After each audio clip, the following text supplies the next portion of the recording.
Good evening. It's 7 p.m. It's Friday. It's the 23rd of July, 2021. This is the new norm 2.0 with your boy Mo Delgado. Welcome to the show.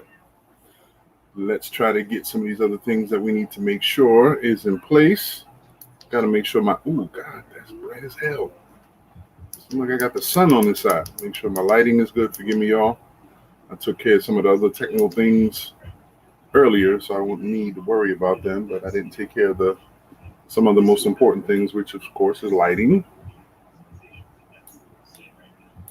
Okay, why is this not connected? Anyway, I hope everybody's well. Good afternoon, good evening, and for all of y'all out here, I pray that your week went well, and y'all living life the way you intend to, the way you want to. Extremely important that we all do so because life is short. There we go. And let's tone it down a little bit. Okay. So let me get a little brown filter up in here. There we go. Well, I guess we're okay. Good evening, bro. Can never sign in through your FB. I don't know why, Mark. Well, in essence, it's not Facebook. It's not Zoom. It's not like it was before. We have to go through the StreamYard. So we'll connect you a little bit later on if you'd like to, and follow the steps through StreamYard because this is the encrypted version. So nobody comes in and bombs it and, acts in a manner that doesn't comply with what we're talking about, what we do. So for all you out here, welcome to the show. This is the internet-based talk show that brings you into the conversation. I'm Mo Delgado. It is Friday evening.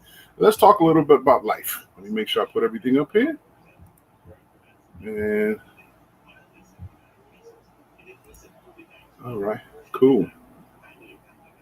Just for those who ain't playing, that's brother Mark Anthony Ratzman, candidate for commissioner, brother at arms in the community. I will make sure. Just give me a few minutes, Mark, and I'll make sure that the banner is up and the manner for which you can connect with is available. All right, cool. I hope everything is well with you. So we're going to talk a little bit about different things, different topics, as we always do every week. But let's just start off and say, welcome to the show. Cool. All right. I don't know about you, but the weather has played a big impact in our communities, in our lives today. Of course, you've seen global warming has affected Europe in such an amazing way. Amazing wise because you don't necessarily hear about flooding in areas like in Germany and Belgium, but they've had some serious flooding due to rainfall and mudstorms and different impacts that the climate has had in that area of the world. And over 150 people have passed away, unfortunately, because they weren't prepared or they weren't ready for what was going on at that point in time, so they didn't have some of the safe gates. Or the fail-safe systems for a situation like this. So let's keep them all in prayer. Let's make sure you keep everybody in mind when we're talking about stuff like that, because ultimately the climate is something that we are responsible for, but it doesn't seem like folks are paying attention.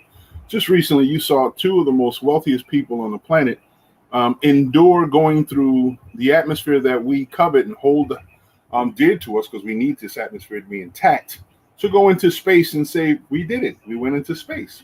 One is Sir Richard Brantley, which is a person that I admire. I like Richard Brantley.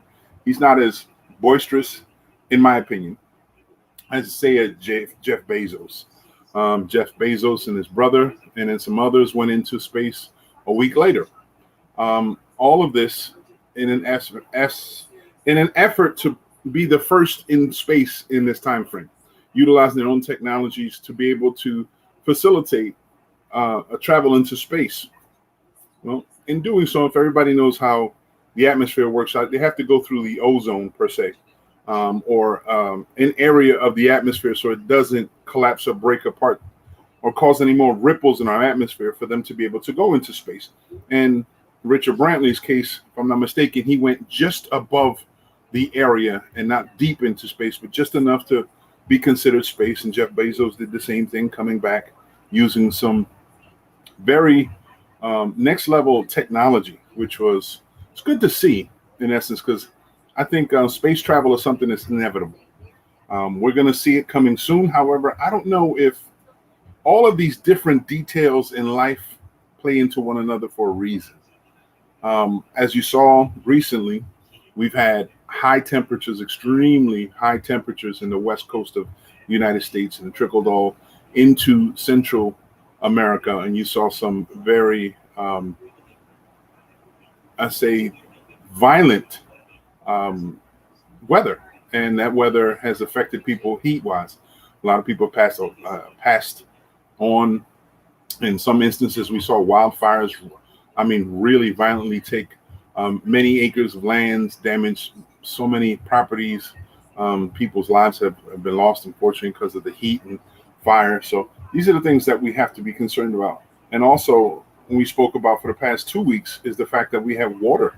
There was so little water because of how it just dissipated into this atmosphere. So hot that the water just vanished. So we're talking about Lake Mead in I think it's Arizona, but it's where the Hoover Dam is. They said something in excess of 10 feet. I think that was the number that last was reported. 10 feet of water is gone. 10 feet of water. So that's a lot of water. We're talking about Lake Mead. It's a huge man-made facility. And at one point in time, it was a very popular recreational location where they would have boat launchings and what have you. And it's so large, it was able to facilitate all that while still having hydroelectricity, which the Hoover Dam does, and also feeding the greater southwest of America with waters necessary. Agriculture, extremely important for all the farmers in Southern California and Arizona, those places that need it, some parts of Utah that need it because of the agriculture that they supply, all the food that they supply this nation as well as other nations. So there was a shortage of water. We saw how the governor of California had made a request that people use 25 and up to 35% less water if possible. So those things are still happening, folks. Don't be foolish to believe that this weather hasn't been impacted, because unfortunately it has. We still have an opportunity to help align it by doing what we can to leave less of a carbon imprint or carbon footprint, forgive me. Some of the things that you can do is try not to drive. Do yourself a walk. Walk if you can. If you live in a city small as mine, you can walk. The less opportunities that you have to turn on your engine to go back and forth is less chance for heat, dissipation of gas and vapors like this into the atmosphere. Do that. Some of the other factors, of course, if plastics, making sure that you discard plastics, try not to use plastics, try to use more paper products, things that are biodegradable. When you eat food, be conscious that certain foods play a greater part in it, requires much more to maintain it. Like, did you know that cashews require, for every pound of cashews, is up to 10 gallons of water is necessary for that to be produced? And then the additional stuff, the cashew milk. As you see, nut milks are very important these days. You see cashew, you see soy milk, all these different alternative forms of milk require water. And in essence, things like some of the nut milks themselves require 4 and 5 times the amount of water than anything else. So it's just those things to be concerned. And of course, the bovine element, meaning cows. Cows, the gas that they create out of their bodies, when they're farting, it's methane gas, and methane gas goes into the atmosphere and wears away at the atmosphere. So I don't know if you're so much of a carnivore that you need to have beef, but I know there's an industry and a lot of people survive off of it. So try to use that with caution. So those are just some elements that you can do. Hydroelectronics, hydroelectricity, very important. So what you can to keep our waters clean. When you go into the water, don't discard anything in the water. The municipal waste systems all over the nation seem to always dump water after they're processed in many situations, after they've been already processed and cleaned of all bacterial elements, anything that can be considered harmful to wildlife and the atmosphere before it gets into the waters. But Most of the inland living or dwellings use septic tanks and this, but when they get dumped into a system, super systems, where it goes into either underground dumping areas which seep into water supplies or the water in the ocean. All those things are very, very much impactful to our lives. Many of us living lives don't necessarily consider these things. We're just living life. We don't necessarily ask questions. I wonder, when I flush my toilet, where does the poop go? We don't concern ourselves that when we're dumping stuff down the sink, where it goes. We're not so concerned about when we throw in our trash in the trash bin, where's it go? Did you know there's actually an island floating near Greenland of plastic that's floating in the ocean? It's so big that it's found in space. You can see it in space.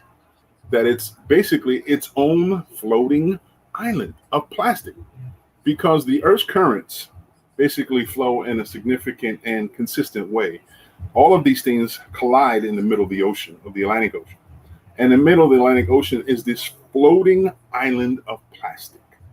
Now, those are things that are rising when we're not paying attention of how our waste is going on. A lot of times you see people boating and living that jet set life and on these cruises and what have you. And many times things are discarded off the sides of these boats. So things happen, but also added on to the waste that I said before that sometimes happens from the midland. When you see these pipes come from the midland all the way into the ocean, that's waste.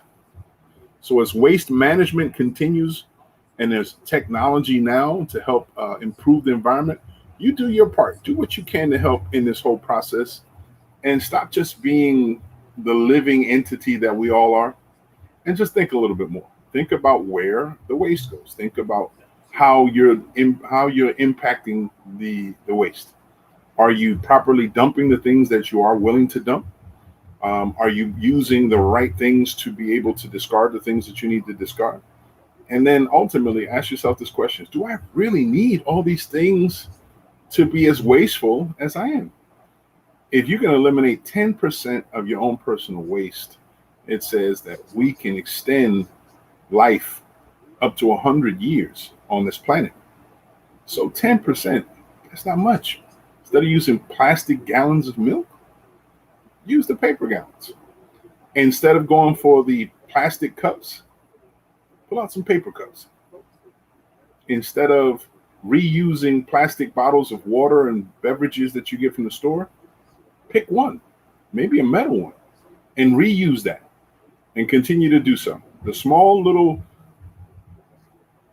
place, the small parts that you do, added on with the different things around the planet that everyone else does, adds to it. So what you do to help in this whole process is going to be helpful to all around. So just keep that in mind.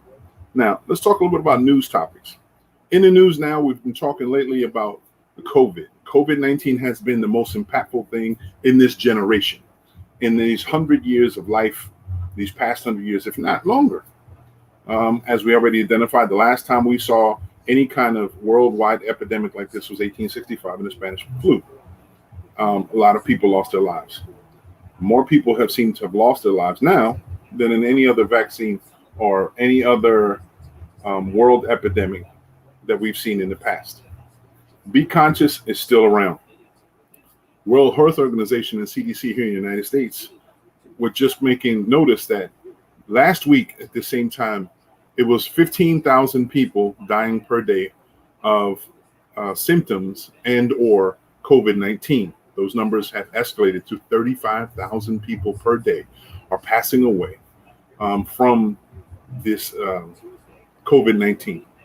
Now, a little later on, I'm going to try to make sure I validate this information, because I want to make certain that it's not just that they're dying, that it's just that people have caught COVID-19 or have been affected by COVID-19. However, just lately, reports have said that we have a new variant here in the United States in Texas called the Lambda variant. I was really concerned about this concept because the more and more we hear about it, the more we're hearing the different variants. We know COVID-19, SARS-CoV-19, is a contagious pandemic. That's why it's a pandemic. Now, these variants that we talked about, Delta is even more contagious. Lambda is even more aggressive in its contagion. But you have to remember, these things are basically saying, so the question that they're asking is, yes, we know that they're more aggressive, a lot more transmittable, but if you are sick, does the intensity of your sickness increase because of these vaccines? That is still being researched. Let's pray that it doesn't. Either which way, be very wise in what you do. For those of us who've already had your vaccine, continue to do what you need to do to comply with every protocol that you need to make sure that you no longer become a spreader. Because a lot of people have been vaccinated, and some of the vaccinated individuals intermingle with others, thinking that you still cannot carry the epidemic, the sickness, the illness, all the germs that COVID-19, SARS-CoV-19 is. You're not thinking that potentially you are still a carrier. Is this vaccine going to prevent you from getting sick? We've seen reports that suggest no, it isn't. It can help lessen the symptoms. It can help lessen the impact, but it can't basically become a shield from you getting SARS-CoV-19. Okay. So keep that in mind. And with this Lambda and Delta variant, as more and more information goes on, we'll make sure we keep everyone abreast of things, because it's really important. The more information we become aware, the better choices we make. This Lambda variant, as I was reading as far as Contagion Live, it's a website that it says COVID-19 variant has demonstrated to escape from neutralizing antibodies, keeps medical experts, healthcare professionals, including infectious disease personnel, up at night. There's no reason they sound alarm yet, but they may, just may, perhaps a reason to think that there's a chance that alarm may have to be sounded about Lambda COVID-19 mutation, or C.37. So this is how they're identifying. They're still trying to research whether it's so much of a risk or such a heightened intensity that we have to pay attention more to its variant. Now, recently, a lot of discussions taking place now because Lambda, and I have a friend of mine who I went to school with who works in the field of medical research, and I think he works in epidemiology or immunology, and at times I rely on him validating information or possibly giving information when he can, and just recently he was kind of adamant of basically saying that most people who are getting their information from secondhand, from individuals who have no validity to their source, who themselves are questionable, and they're relying on this information. So you have to be cautious, very cautious of where you get your information. And that's very, very true. And we said this here on The New Norm. We are not anti-vaxxers at all. We want to make sure that you stay well informed. Whether you choose to or you choose not to, we want you to be alive. We want you to be healthy. We want everyone in your family to be healthy and for you to be able to enjoy life the way it's intended. So do what you need to do. However, we want you to be informed. So as much information, as much dialogue as necessary for you to feel comfortable to either make the decision to get the vaccine, regardless of which one it is. However, don't take that Johnson & Johnson. I will say this as a friend. Please don't take Johnson & Johnson right now. Okay? Whether you take the vaccine or if you choose not to, we want you to keep in mind that we still are in a, I guess, reflective state, because we're still trying to survey what is, and we're learning a lot about what is. We're still not fully aware of its intent or its capacity or its ability to transmute and change into things, to transform and mutate into something even more harmful. So we have to be very careful. We said this earlier on, that this has turned out to be the most intelligent man-made. This is what I keep saying this off as man-made. So it's my opinion, not the shows or nobody else. I think it's man-made. However, it is the most intelligent virus we've seen, I think, in modern time. We have to be very conscious that what it's intending to do, it is doing it. So there's a lot of discussions being had, either or. But as we move on forward, we'll have more and more dialogue. If anything else comes through we'll of course share it with you. But again, we want to make sure everyone is aware of what is happening. The says in Peru has the highest COVID-19 death rate of any country in the world. Peru. And this is according to Johns Hopkins Coronavirus Resource Center, about 600 for every 100,000 people infected with COVID-19. It's about twice the amount of Hungary, country next with the next highest COVID-19 death rate. So we're talking about a worldwide issue. Now, I want you to take this in consideration. This is the summer here in the United States. There's a lot of excitement that's taken place in the last few months because of the ability now of being able to, in essence, go outside, to be able to commune with others, to enjoy life in a manner that we weren't necessarily able to for over a year. And in doing so, you had certain instances where you see mass amounts of people together, which made it very volatile. It made it very suspicious. It made it like a breeding ground for illness spreading. We just saw the NBA Finals where Milwaukee defeated Phoenix Suns. And in Milwaukee's home base, they have an area, a district called the Deer District. And they said there was 65,000 people outside raving. I mean, hoop line and having a wonderful good time celebrating the victory of their team, the Milwaukee Bucks. But 65,000 people, elbow to elbow, close proximity, no one wearing a mask. I saw zero mask in this whole thing. Sad to say, there's going to be a high percentage of individuals that caught COVID-19 have been spreading it. And in instances like that, I hope the percentage is so low, so incredibly low that it's not even significant, something that they can put a cap on. But in instances like that, things happen. A lot of outdoor sports are taking place. There's tournaments all over. I've seen football tournaments. There's a lot of AAU or U sports. There's a lot of challenge or risk sports that take place.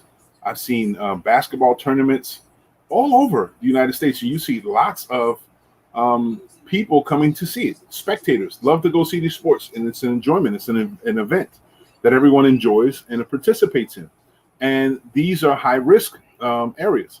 So no matter how many times that the event developers or the people who are responsible for these events try to encourage everyone to stay 6 feet apart and wearing masks, the outcome usually shows that people aren't paying attention. They're not listening. They're so egregious in their wants to go back to their normal ways of being that they're not being conscious of the risks that still exist. So this is not to scare you folks. You can go out there, enjoy yourself all you want to, but if you're going to be in an area that has lots of people elbow to elbow, just know your risk is high. Wear your masks. You want to be laughed at, whatever the situation, you might be laughed at, but I'll tell you what, you can laugh at me while I'm alive all you want. You can laugh at me while I'm covered with a mask and 6 feet away from everybody all you want, but I won't be the one in hospital. I'm trying not to be a victim of COVID-19. And I want to make sure that whatever I do, I don't make my family victims of COVID-19. So as we continue, please be conscious about that. COVID-19 still exists, and now the variants are becoming even more aggressive. And again, I'll highlight this. The Lambda and the Delta variants are more aggressive forms of COVID-19. They're mutated versions of the original COVID-19 that already been dealt with, has already been addressed. You'll see the vaccinations to prove to be very successful in helping people stay away from getting COVID-19. But these variants are even more aggressive and they're more contagious. So they're spreading at a faster rate. Please be conscious of those things and address life accordingly. All right. So I'll see you out there. Now, next discussion I want to have is locally. Well, there's a lot of discussion right now about the child tax credit. It's been a benefit that was created to try to help financially support poor families and to help eradicate in a long-term process youth poverty or poverty amongst children and families with children. The child tax credit has been launched just this month in July, and people have seen it for those that already opted in. However, a large portion of individuals have recognized that if you opt in and get this, it will impact next year's potential for you to get the same child tax credit. So they're opting out from receiving a monthly payment.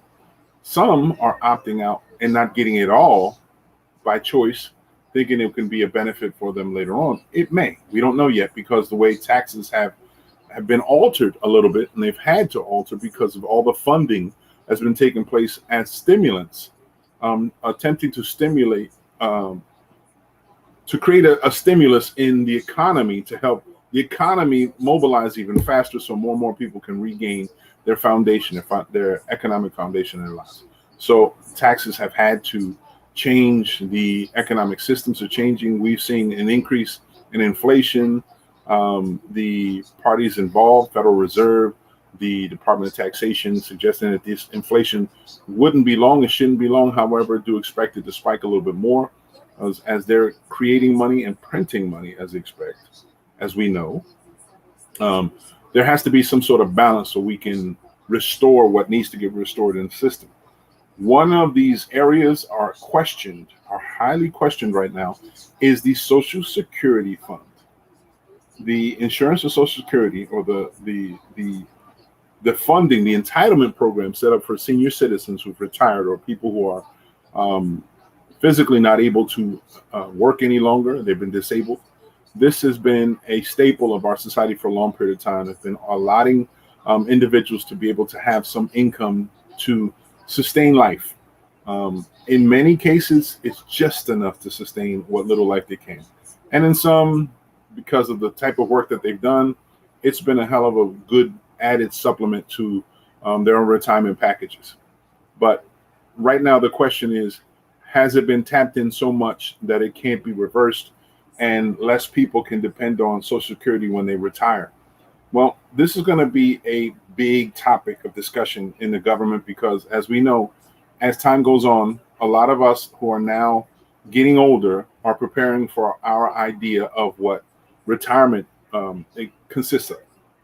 And many times before, it was whatever we can retire with, meaning our 401ks, our retirement, our Roth IRAs, in addition to Social Security. It's been a benefit. It's something that we've earned. So why not receive it when you retire? Okay. Well, the reality is that as more and more of us get older, some of us are going to be tapping into it as some of us are going to be tapping it sooner than others. However, the individuals that have been living longer have been tapping into it even longer. So as longevity takes place, that entitlement program still continues to them.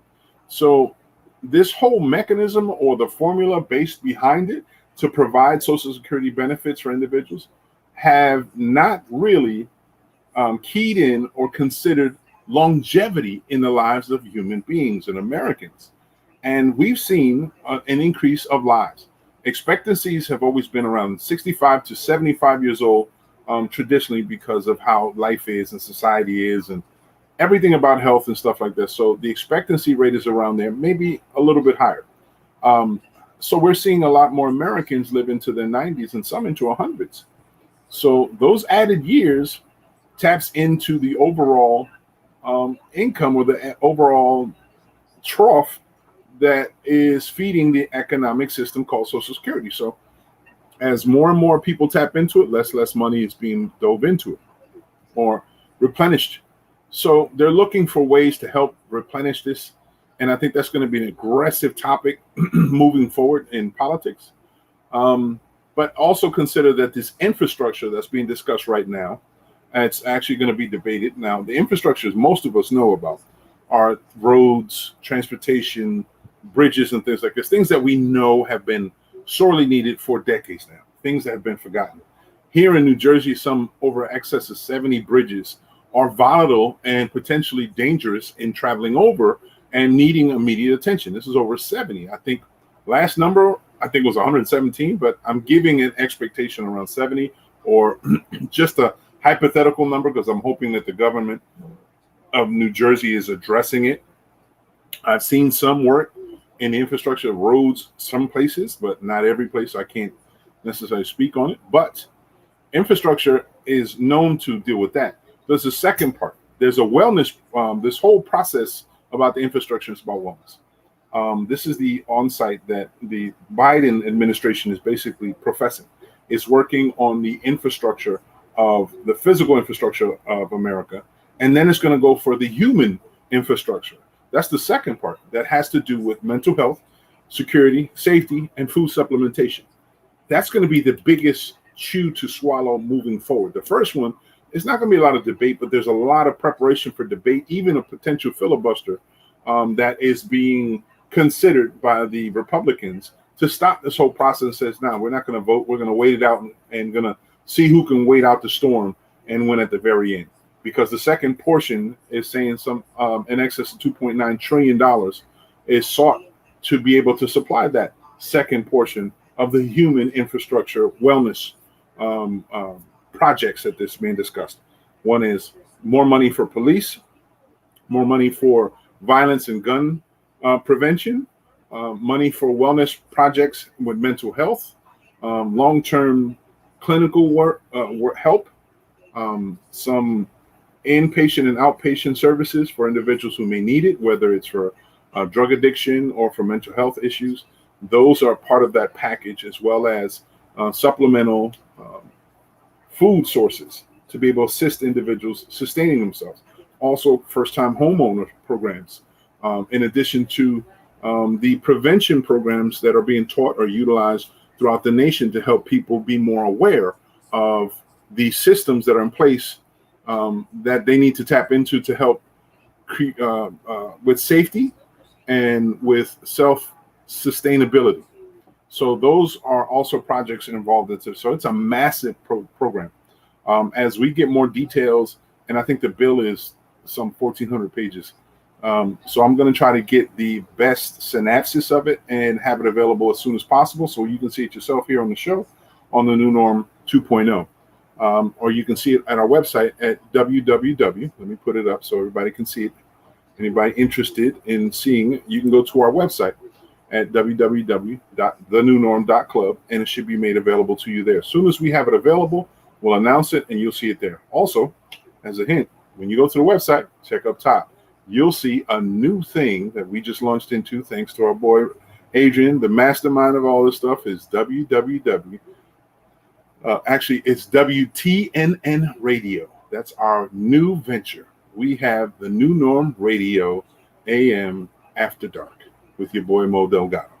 But we'll move forward and we'll talk about this a little later on in the show when Adrian comes on, and we talk about the potentials of what it is and how we're going to utilize it. Sending a hello to Sheila. I'm hoping you're well. I ain't seen Sheila in a long time. I'm hoping you're well. I know you went through some health concerns, and I'm glad that you're around. Hope you're doing well. Again, my brother Mark Rassman want to come on the show a little later. It's almost at the point in time where we start opening our doors for everybody. So in a second, I'll be giving out more information, but back to what we were talking about before, some of the important things that are taking place in the federal government. The filibuster is being discussed right now. Joe Biden says he's not as adamant of doing away from the filibuster. Filibusters have been a system how to block or put a stalemate in a voting process. And filibuster is basically saying that we're not going to vote. However, you're not going to move forward without this vote. And this is something that's been used so many times to create a big blockade in procedural voting.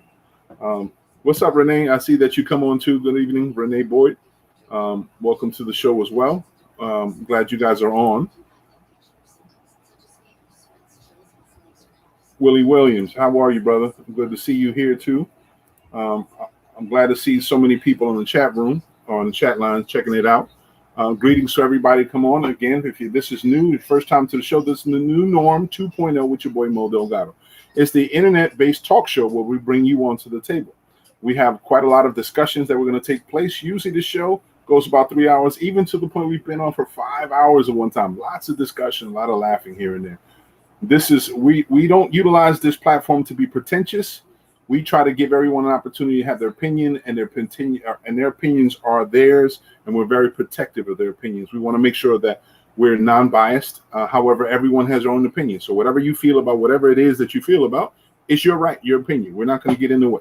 However, we want you to make sure that you're conscious about how you impact others. Let's not be boisterous. Let's not be vulgar in how we do things.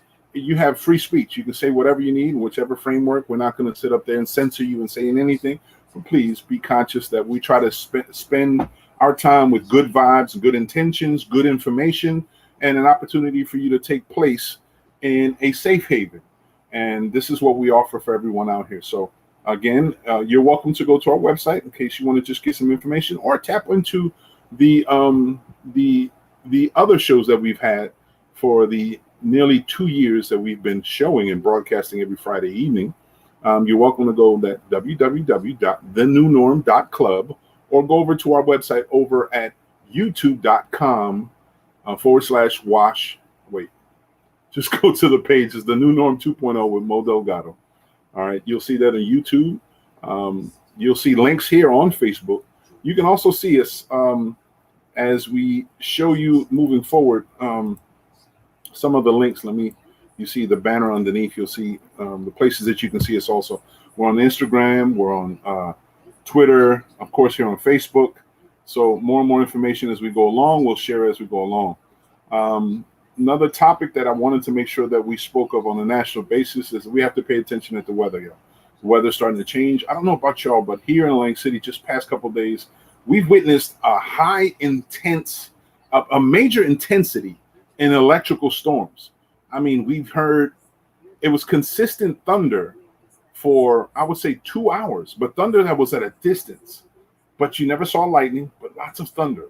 Thunder all over the place. And then all of a sudden, when lightning came about at night, I swore I was looking at what could have been a unidentified flying object, or what's the new term, USO, or unidentified or unmunchable. It's another term. They're not using UFOs anymore.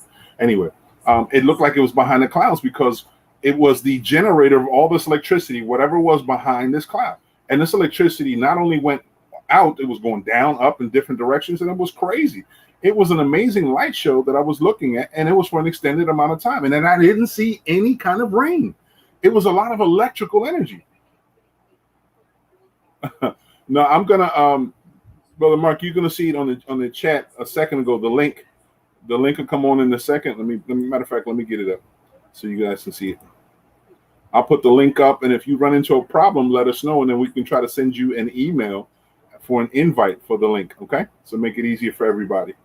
Let me put it here, and you will see. Let me know if you see it here, the new norm.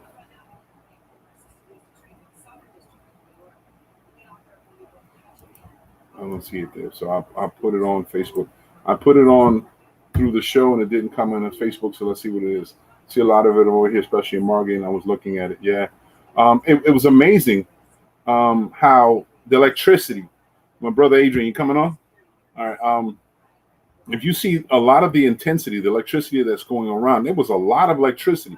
And that's something that we have to consider, because the way, again, with the changing atmosphere, as the atmosphere changes, we have to address what is real and what could be happening. So, there's something real.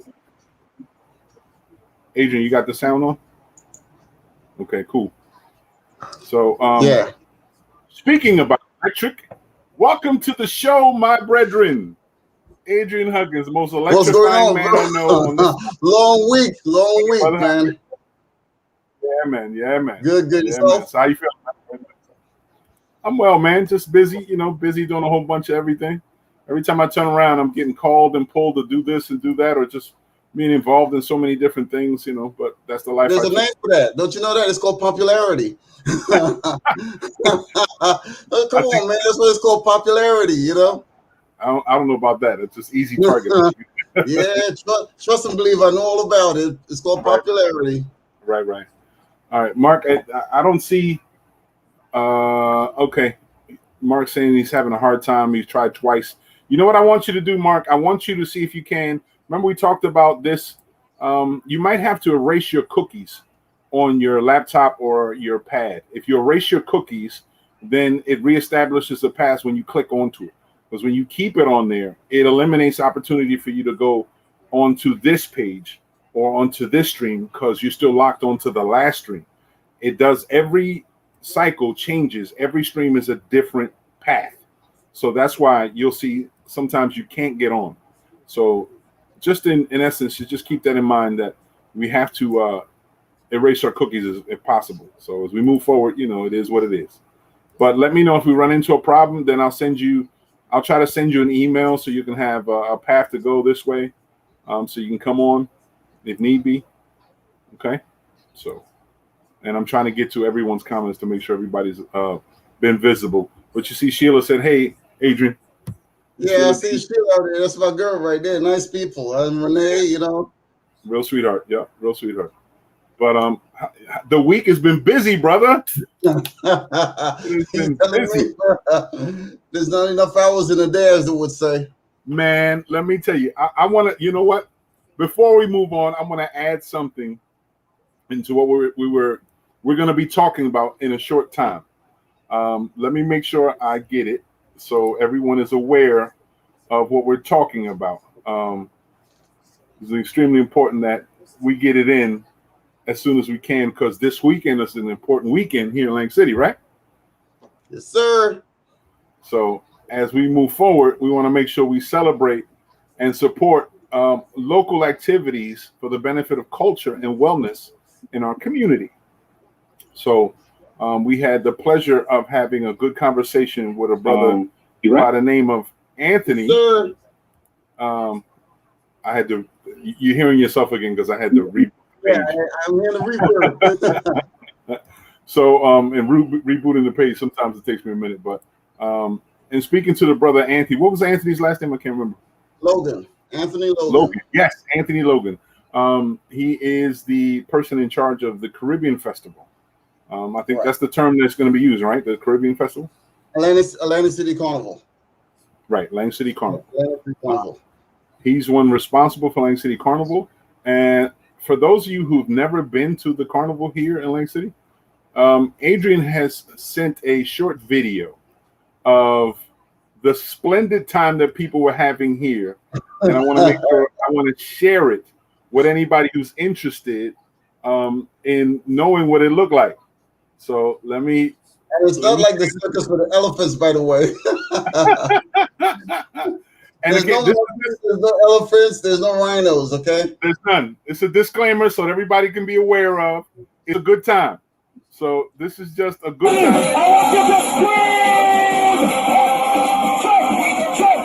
Carnival here in Lang City. We going up that side first. 1, 2, 3, 4. We going up that side first. We going up that side first. 1, 2, 3, 4. That's just an example of what's going on here in Lang City this weekend. The carnival brought by my man Anthony Logan and his organization will be celebrating and having a good time here on the boardwalk of Atlantic City and throughout Atlantic City. I think they have a boat ride. They also have a flag party, which sounded really cool. Everybody come and celebrate their flags. And it's an all-inclusive carnival. And what I say is that many times it seems like when you have carnival or Caribbean centered events, it's always predominant or more dominant cultures in it. Like there's Jamaican influence always big, right? But in his carnival, he wants to make sure everyone's represented. So that's also inclusive to the Spanish-speaking countries of the Caribbean also. So it's all inclusive. So it's a really good event, really good time. And the man is showing so much love, not only for the culture, but for the people, and even more so.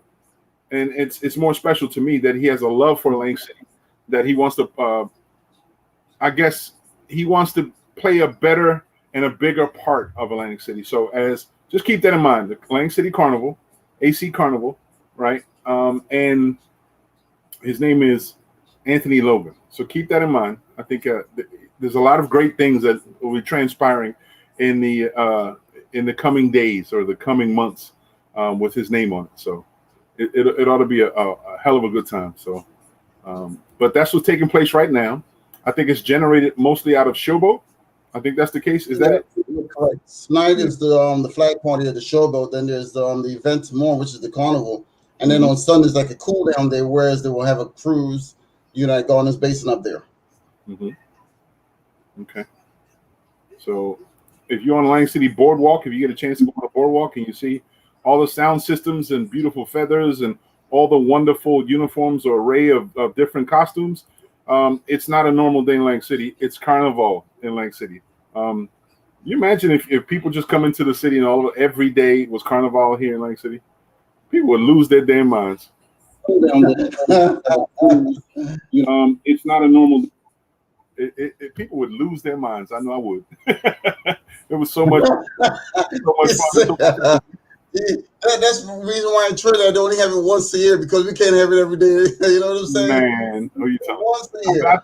I've been telling you. I have a friend of mine, a very good friend, Michelle Govalle, from Trinidad, and she used to always almost threaten me, but like, you have to come to Carnival, and no matter what, you better come on. She's like, she lives in Pleasantville in Trinidad, and she said you stay at the family house in the whole nine, but you got to come on. This is for years, eons. She's been telling me, and I've yet to go. So I trust the way things are going right now, and how we say the universe is putting things in place.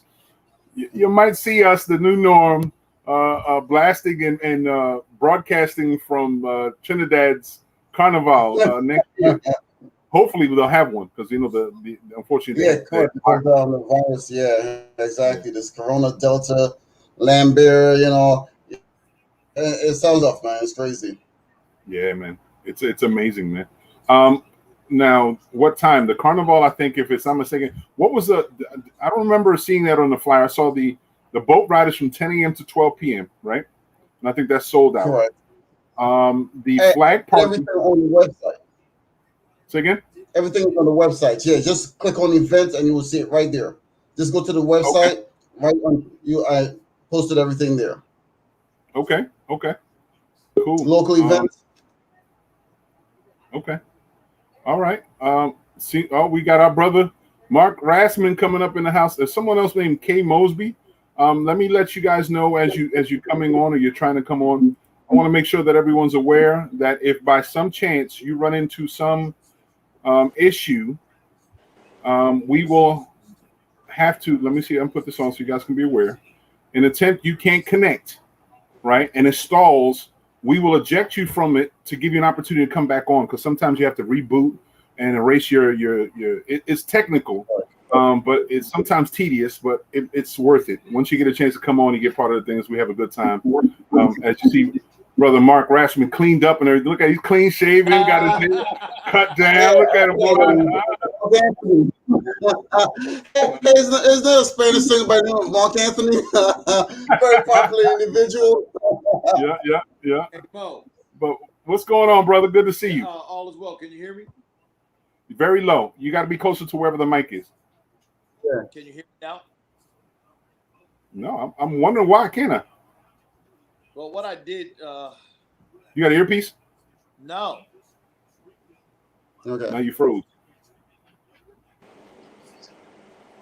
Now you're back on. Say something. All right, volume's there. Can you hear me now? Sound better. It was getting closer to it. You were sounding better, but we can hear you. Yeah. Okay. What I did was I Googled your the new norm 2.0, and then it would send me to the YouTube. Okay. And then from the YouTube, it allowed me to do that stream app, the stream guard. But through Facebook, it doesn't allow me to connect. Facebook's hating. Mm-hmm. Yeah. So I figured it out. It took me a minute, but I figured it out. So, okay. Good to see you, brother. It's technical, it was good speaking to you this week, man. Yes, I cleaned up a little bit. Yeah. He's sharp, my brother. always look good. He's a pretty man. Ain't he pretty? Yeah, I tell you. Look at this brother, man. I'm serious, man. I respect you on that, because I don't call myself handsome. I call myself pretty. As they say, us light-skinned folk got to protect. You guys are battling old school, man. We're battling old school between the pretty and the handsome. You know what I'm saying? Exactly. That's right. We keep it light. We keep it right. Hey, Mark, you put both of them together, you ended up with pretty handsome. You know what I'm saying? There you go. Put it together. I always say you can tell how good we look by the wives we keep, boy. We got some beautiful wives, don't we? Oh, they make us look good all day long. Don't they? Yes, they do. All day long. Even in my bad days, I look good because of Sherry Rassman. That's right. God bless her. That's what I'm talking about. The queen. That's the God's honest truth. We just celebrated our 35th year together. That's beautiful, man. God bless you, man. 35 years. Beautiful thing. Yeah. And y'all still look like teenagers, man. Yeah. God bless you. That's what I'm talking about. Very useful. I have a hey Mark, you gotta bottle that stuff, man, and sell it. I got a running joke. I tell people, she's 55, but I say, when we do math, the way we brought up, 54, and when they say round up or round under, 54 is 50.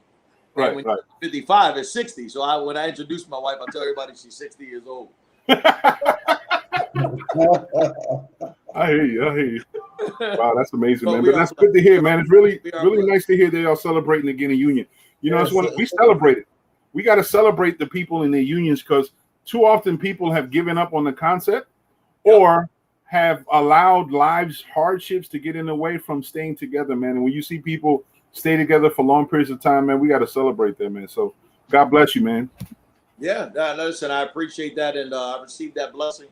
I'm the better for it. God knows if it wasn't for my wife, I would be in jail or dead. I heard that. Necessarily not in that order. Right. But I thank God for that. They say, I have a saying, and I believe this motto: behind every good man, there's a stronger woman, and that does not negate the position of when I say behind. Right. The value. Right. And because every time I've ever fallen down, my wife was there to catch me. Mm-hmm. And if she was walking by my side or in front of me at the time I was falling back, she would have not been able to catch me up. You understand what I'm saying? So totally. Even in my counseling skills as a pastor, I tell people that there's nothing in life 50-50. There's always a reciprocal visitation. There's a give and a take. So I use an example oftentimes, Mo. I use a wet paper towel, and I tell each couple to pull 50%. And then what happens? It breaks. Mm-hmm. You understand? And a relationship is like a wet paper towel that's wet in the middle. Either you give and take, or you both pull and it breaks. Mm-hmm. You know what I mean? And in light of what we're going through in America, I think it's time to give and take a whole lot more than just in our marriages. Yeah, absolutely. Compromise, man. Yeah, it's just humility. Yeah. Humility is genuine, man, and it's an authentic, I think, tool to live life with in a better way. You know what I mean? Because sometimes, and you see this sometimes, and folks don't necessarily pay attention. Sometimes it's better to keep peace than to be right. You know what I mean? And some folks don't understand that that's a tool. I know in relationships it comes in essential many times, where it's not about winning an argument. It's about to keep peace, because you don't have to. You can win an argument and lose ultimately everything. You know what I mean? And that's just in life in general. Sometimes it's not necessarily worth it to put into fight and win the fight, because you lose way more in return. You know what I mean? But what's that saying, that biblical saying? What does it profit a man to gain the whole world and lose his own soul? Boom. There we go. And the word soul comes from the egos, the mind, on the emotion of a man. Right. Or, you know what I mean? And to lose your soul, to lose your mind, to lose to lose your will, to lose your emotion. And that's where we get the medication, the depression, the unforgiveness, the alcoholism, the abuse. That's where we get all that from, Mo, because we have a tendency not to forgive. You know what I mean? And we definitely have a tendency not to compromise. Yeah, absolutely. Yeah, absolutely. But something that's also equally important, Mark, because a lot of people go around saying that I'm not my brother's keeper, when in actuality you are your brother's keeper. Bro. You know what I'm saying? With all of the gun violence that's happening, you may be killing someone that's related to you and you don't even know that indirectly. Yeah. Because every time you turn on the tube, you see a lot of gun violence happening, and it needs to cut the hell out. It's self-destruction. We're killing the next generation. We could be killing the next and killing our souls in the process. Yeah, without a doubt, my brother. Each and every one of us, we used to have a saying, reach one, teach one. Right. But that goes back to I am my brother's keeper, and anybody that says that they're not, I can go back to Charles Barkley, and he said that I'm not a role model. But here he is today, being a what? Proud to be one. Right. Speaking of role model. Right. You understand what I'm saying? So Right. time itself has taught him the better of his ignorance. Mm-hmm. And I would hope that time would afford each and every one of us the opportunity to do the same. Yeah. Very true, man. Very, very true. Just like I said, cut the violence and kick the science. That's what we need to do. You know what I'm saying? Because self-destruction. Yep. Here we go. There you go, the lyrics. I'm hearing the lyrics. Stop the violence! Today's topic, Exactly, self-destruction. Self-destruction. That's wisdom right there, bro. That's wisdom. But you know what? Public enemy going. It's wisdom, but you know what? We're at that pinnacle of time. We're the carriers of the wisdom, man. Our elders, unfortunately, are passing on, so we're taking on that mantle now. We are the carriers of the wisdom. So you know, and Adrian's method is so scientific, using the lyrics of songs. It makes sense, bro. If they have a science, if there's an educational tool that's been mastered by an organization called KIP, for them to teach thousands of kids to learn better and a better way of learning using music, why not doing it otherwise? Right. You know, how many people out here on the street can remember songs left and right, lyrics galore, can remember all the stuff, even in the science of theology, hymnals remembered because of the song, and in the song is the teaching of the sermon. You know, we're very musical individuals. Our lives have to do with vibrations and sound and so on and so forth. So when we integrate the use of sounds, it seems like we're more successful with it, man. Yeah. We're talking about music, and we have a young king right there. What's up, man? Say hi. Hi. How you doing? I'm good. Good to see you, man. You enjoying your day? This is Mark Anthony the third. Yeah. The third. All right. Uh-oh. Can we call you Trey? Mark Anthony the third. There you go. Okay. Yes, we All call right. My man Mark. Name, Mark, the universal name, Mark Anthony. That's beautiful, man. God bless you, little brother. That's Young king in training. That's right. Young prince. That's a blessing. That's a blessing right there. Yeah, man. I look forward to the day when I can hold mine. Yeah, that's a blessing, man. It's one day at a time. Nevertheless, I'll take it. Yeah, exactly. You know? Exactly, man. So as life continues, man, you know, there's a lot of stuff going on, man. We were talking about the Delta variant earlier and the Lambda variant, because people are unfortunately, as we're so happy about being outside, we're not recognizing or not paying attention to the numbers of people getting sick and some people succumbing. Numbers have escalated big time. Scary, man. There goes one for you. There's this gentleman, who passed away in COVID, and he posted on Facebook, "I have 99 problems, but the vaccine ain't one." And guess what? The vaccine, COVID says, "Yeah, but you are." And they took him out of here. That's a shame. They took him out of here. That's the bad side of karma. Yeah, you don't pester. You just sealed your faith there, Yeah, 99 problems, but the vaccine ain't one, and COVID says, "Yeah, but you are," and took him right out of here. I went to college when I left Atlantic City, left the area. I went to college in Missouri, and Missouri is a hot spot right now. Yeah, it is. And it's a hot spot, and one of the, for lack of better terms, the deviant variant responses from that culture out there is that that is part of that. I'm American. I can't catch COVID. The Uber Patriots. I got a right to live my life the way I want to. And then, I was watching CNN last night, and a nurse and her husband, they were on TV crying about their ignorance. Can we, if we could do it over, and what people don't realize is that even though it affects you, it also affects everybody else around you, because the husband caught it. He was on a ventilator. The mother caught it. Now both of them are in the hospital, and nobody's there to care for the kids. That's sad. Now can you imagine if that hit our area the way it's hit everywhere else? We don't have enough diapers workers or institutions to care for the kids that we got on the streets right now. No. Let alone deal with the kids that would be a result of COVID. So we're in a crisis situation without even knowing it. What would we do with those children?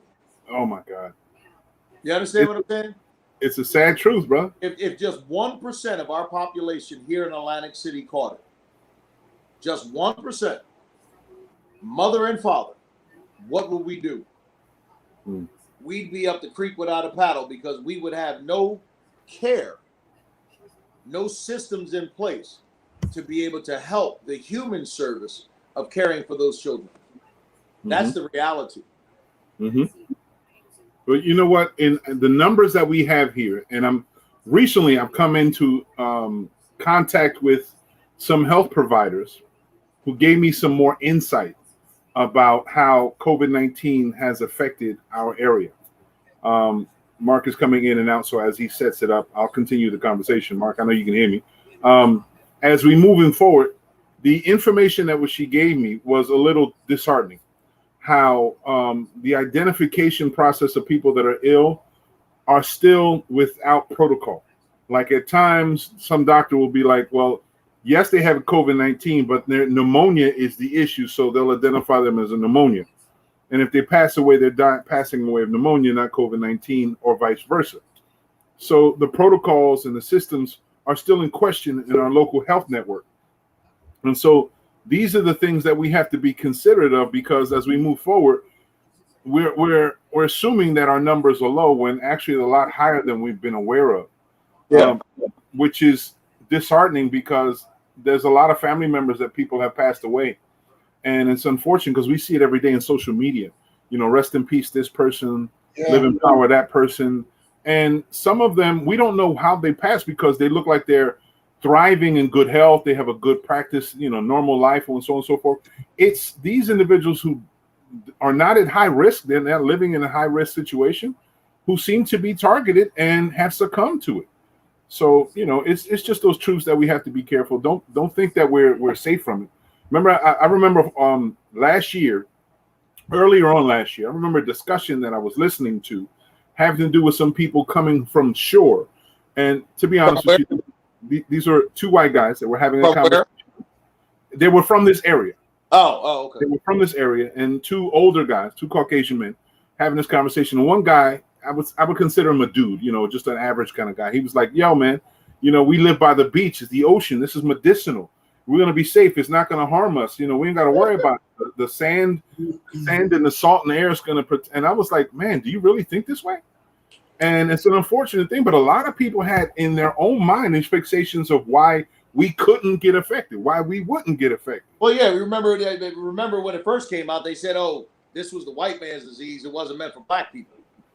What? That was the first thing that came out. Then all of a sudden, black people started getting it by the droves. Here's the other one, 5G. It's because of the cell phone towers, the 5G. And the other misconception. Then they try to blame it on the 5G stuff. My mother, Mo, as you know, runs the state for HIV and AIDS. She has for the past 25 years. Right. So she's in contact with the CDC all the time, every day, hour upon the hour. Not just with COVID, but with HIV and AIDS, flu, sexually transmitted diseases, all that kind of stuff. And what we don't realize is, as what you said, is that our numbers hit an area of caution and of alarm, but there was no caution or alarm ever alerted to the people. Right. We downplayed it, and we got out of it. Thank God. Thank God. But again, I go back to that 1%, bro. That 1% at 38,000 is 3,800. Right? A lot of bodies, right? Bro. That's the amount of votes it took to get people elected. True that. Okay. that is the scope. Okay, so if you just do the math and figure out those 3,800 people that have kids that have nowhere for those kids to go, God forbid it be a school season, let alone a summer season.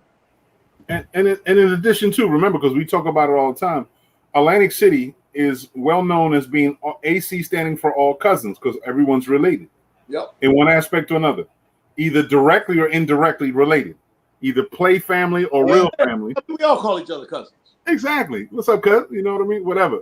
But the close proximity that we're in, 3,800 can turn into 38,000 very easily. Well, we only got 48 blocks. True that. We only Ain't a got whole lot of running away.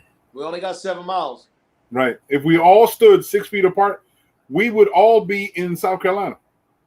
Yes, sir. Exactly. Yes, sir. Yes, sir. The span would be that far.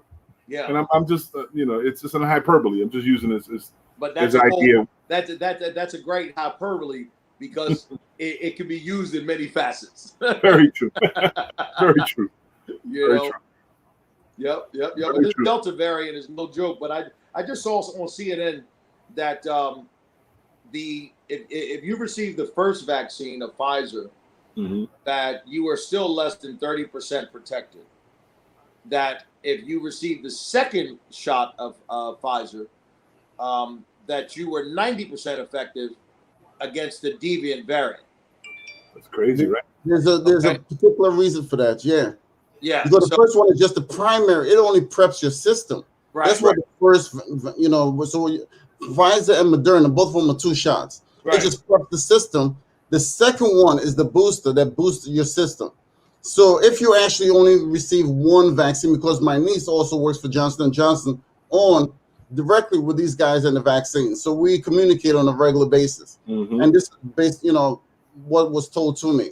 But like I said, the very first one is just a primary, it just preps your system. It basically just waking your system up, that if COVID does come along, it will be able to, put up some type of resistance, but not a lot. But you need something to boost your system above and beyond what would normally happen on the first one. Yeah, no, and I agree. I mean, it's just like, even if I've never taken a flu shot. Neither have I. But this one, I got this one.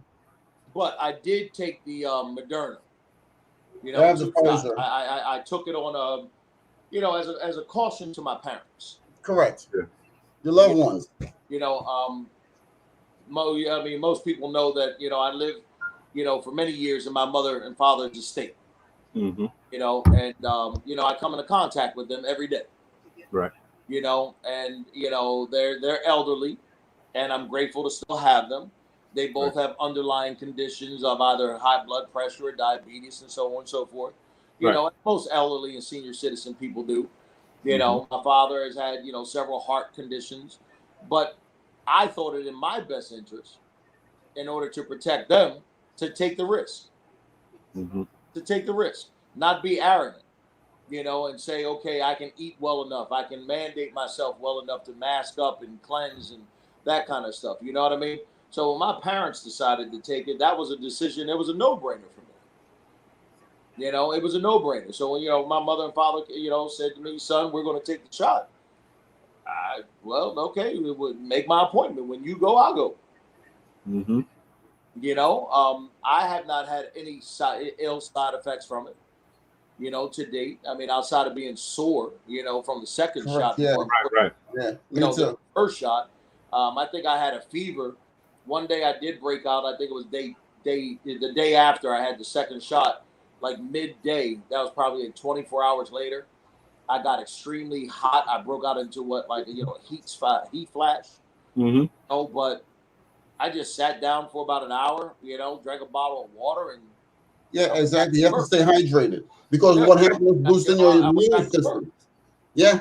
That was the key. You know what I mean? So, I'm not pushing it on anybody. Yeah. However, I am pushing my 6 feet. It's called long-term distancing. I heard that. Real talk, man. Real talk. Hell yeah, 6 feet apart, not 6 feet under. Damn right. That's right. That's right. Absolutely. And I, we've gone out to dinner or a movie or two.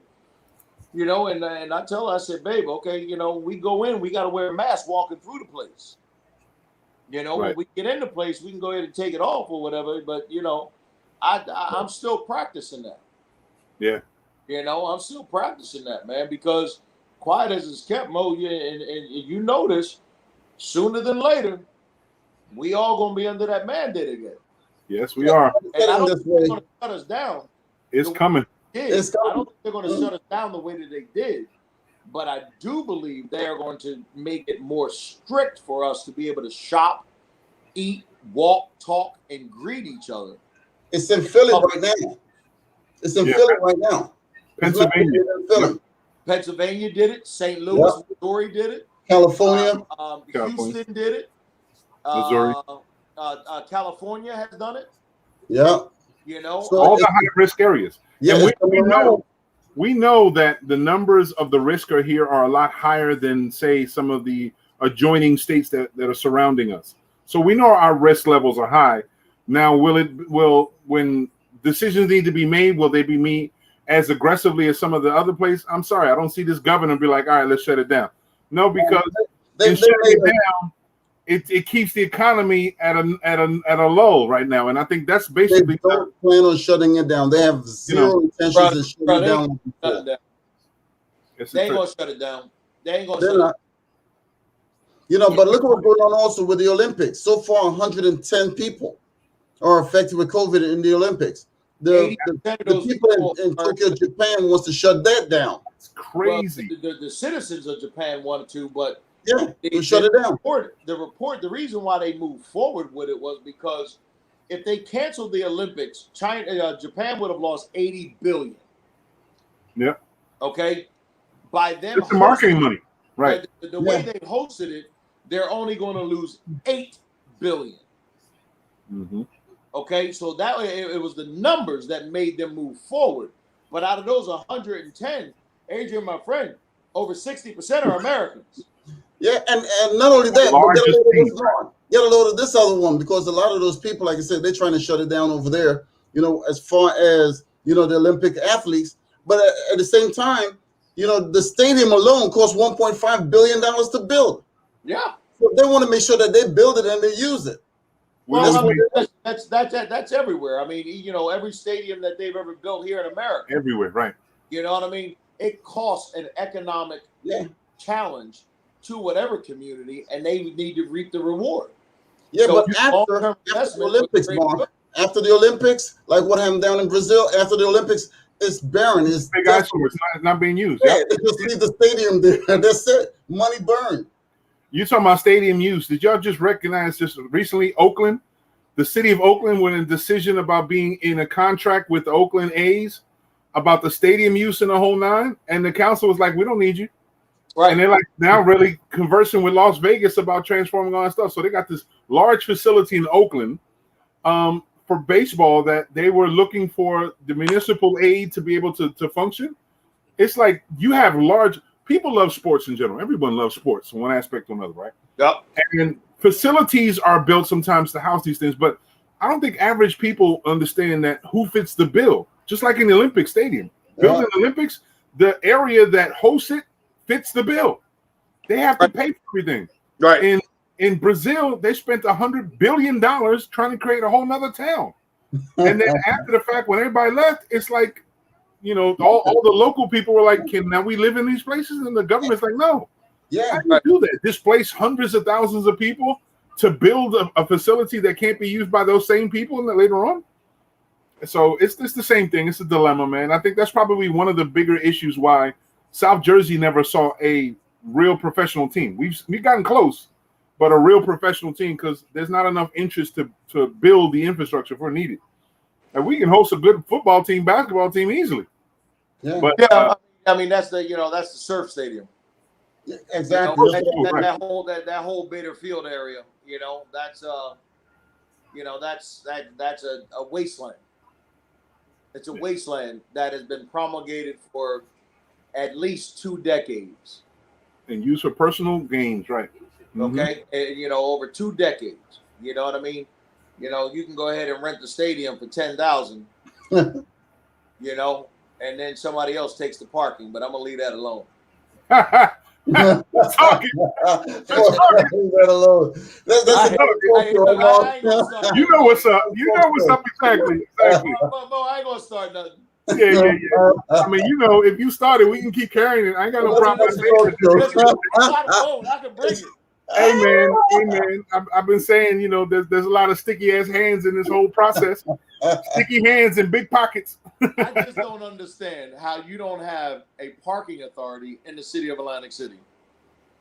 I've been talking. You have no authority. You don't have a parking No authority. authority. You don't have a parking authority to oversee parking Yo, and public venues in the city of Atlantic City. However, whenever the venues at Surf Stadium are facilitated, that the Surf Stadium employee turns around and becomes the parking authority for the stadium on a cash withdrawal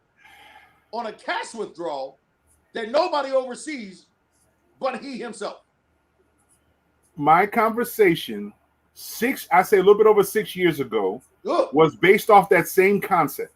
We had so many different opportunities to make revenue and to have a continuous flow of revenue for the proper use, infrastructure, streets, lighting, safety, all that stuff, using parking, and introducing it to the state. When I mentioned other things, the state was like, did you say authority?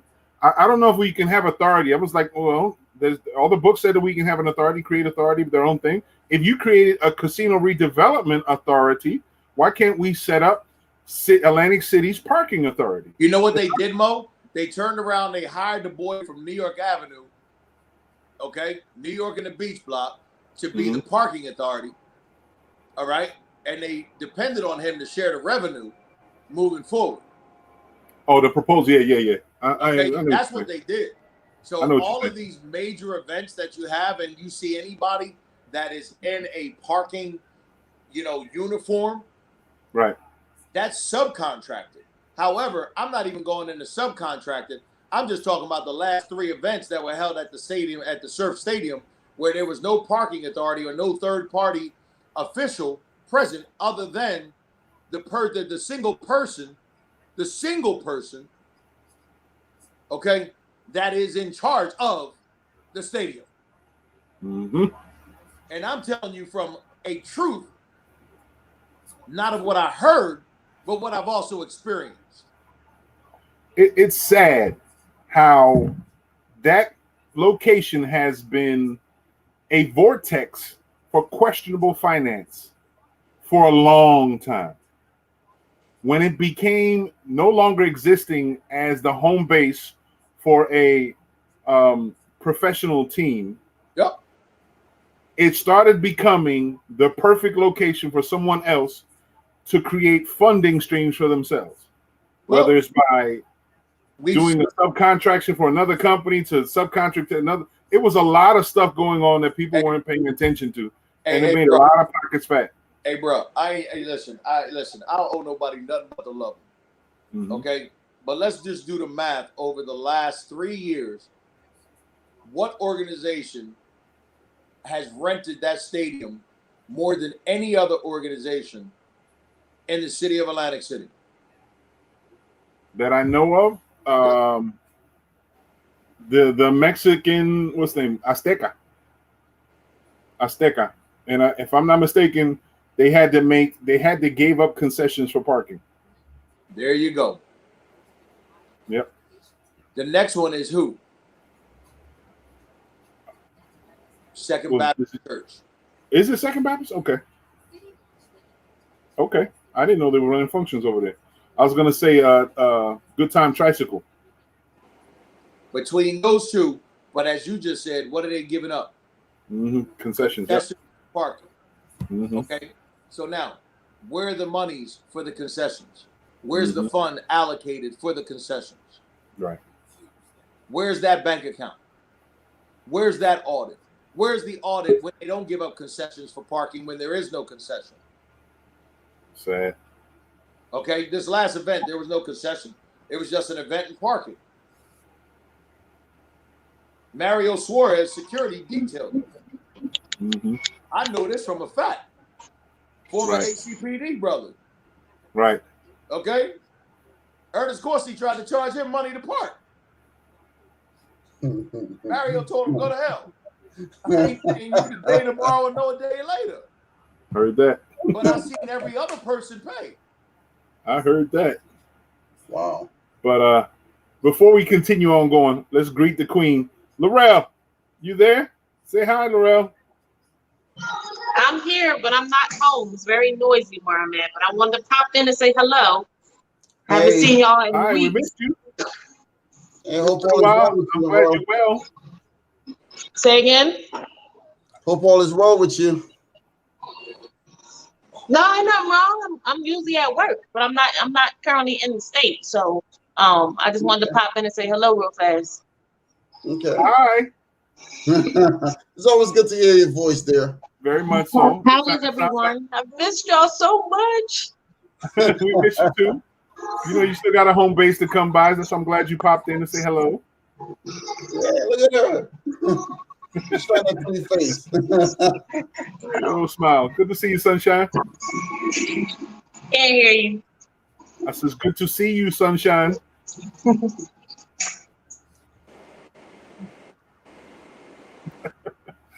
She bounced out. But back to what we were saying, Mark, you know, it's a critical situation that we got going on that people ain't paying attention.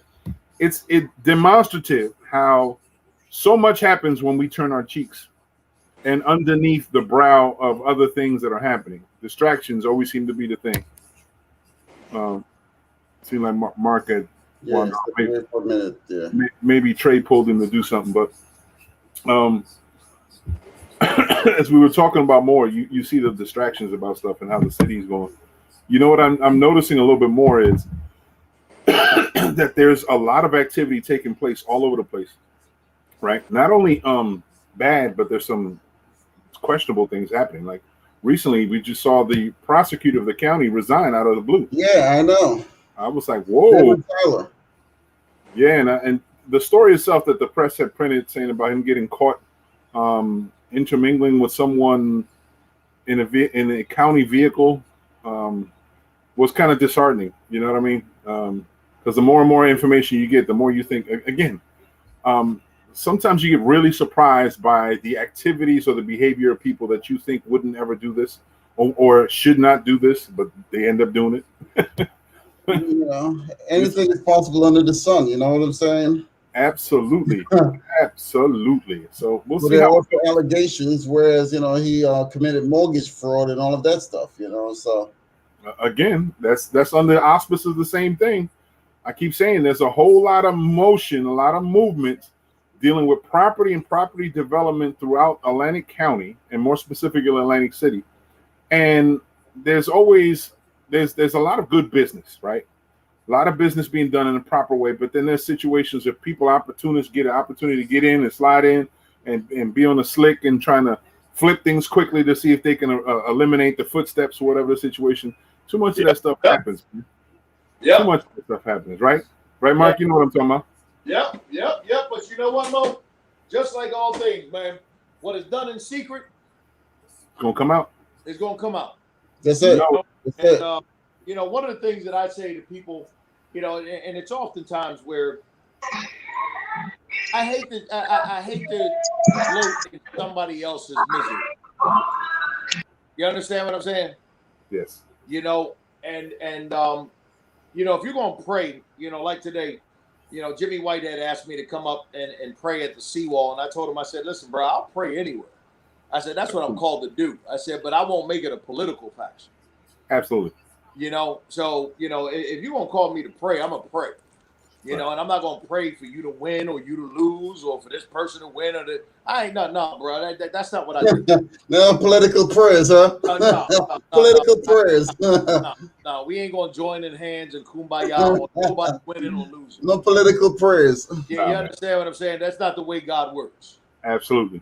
Absolutely. You know, we went up there and prayed, but, you know, my point is that, you know, when we gloat in another person's demise, you got to be careful on your gloat. Yes. Correct. Because that way is the same way that the sun shined on your face. That's the same way the dirt will bury that shine. Woo! I like that. You know, that's the same way. You know, and my prayer is for, you know, Brother Tyner. You know, that God will show grace and mercy upon him. Not to gloat, but I'm glad that the shit is over. Yeah. Whatever transpired, come to light, so we can find some peace somewhere, and hopefully his family can recover. And you know, and I said the same thing about, you know, family member Frank Gilliam. Yeah. Yep. You understand what I'm saying? Yep. I just said the same thing.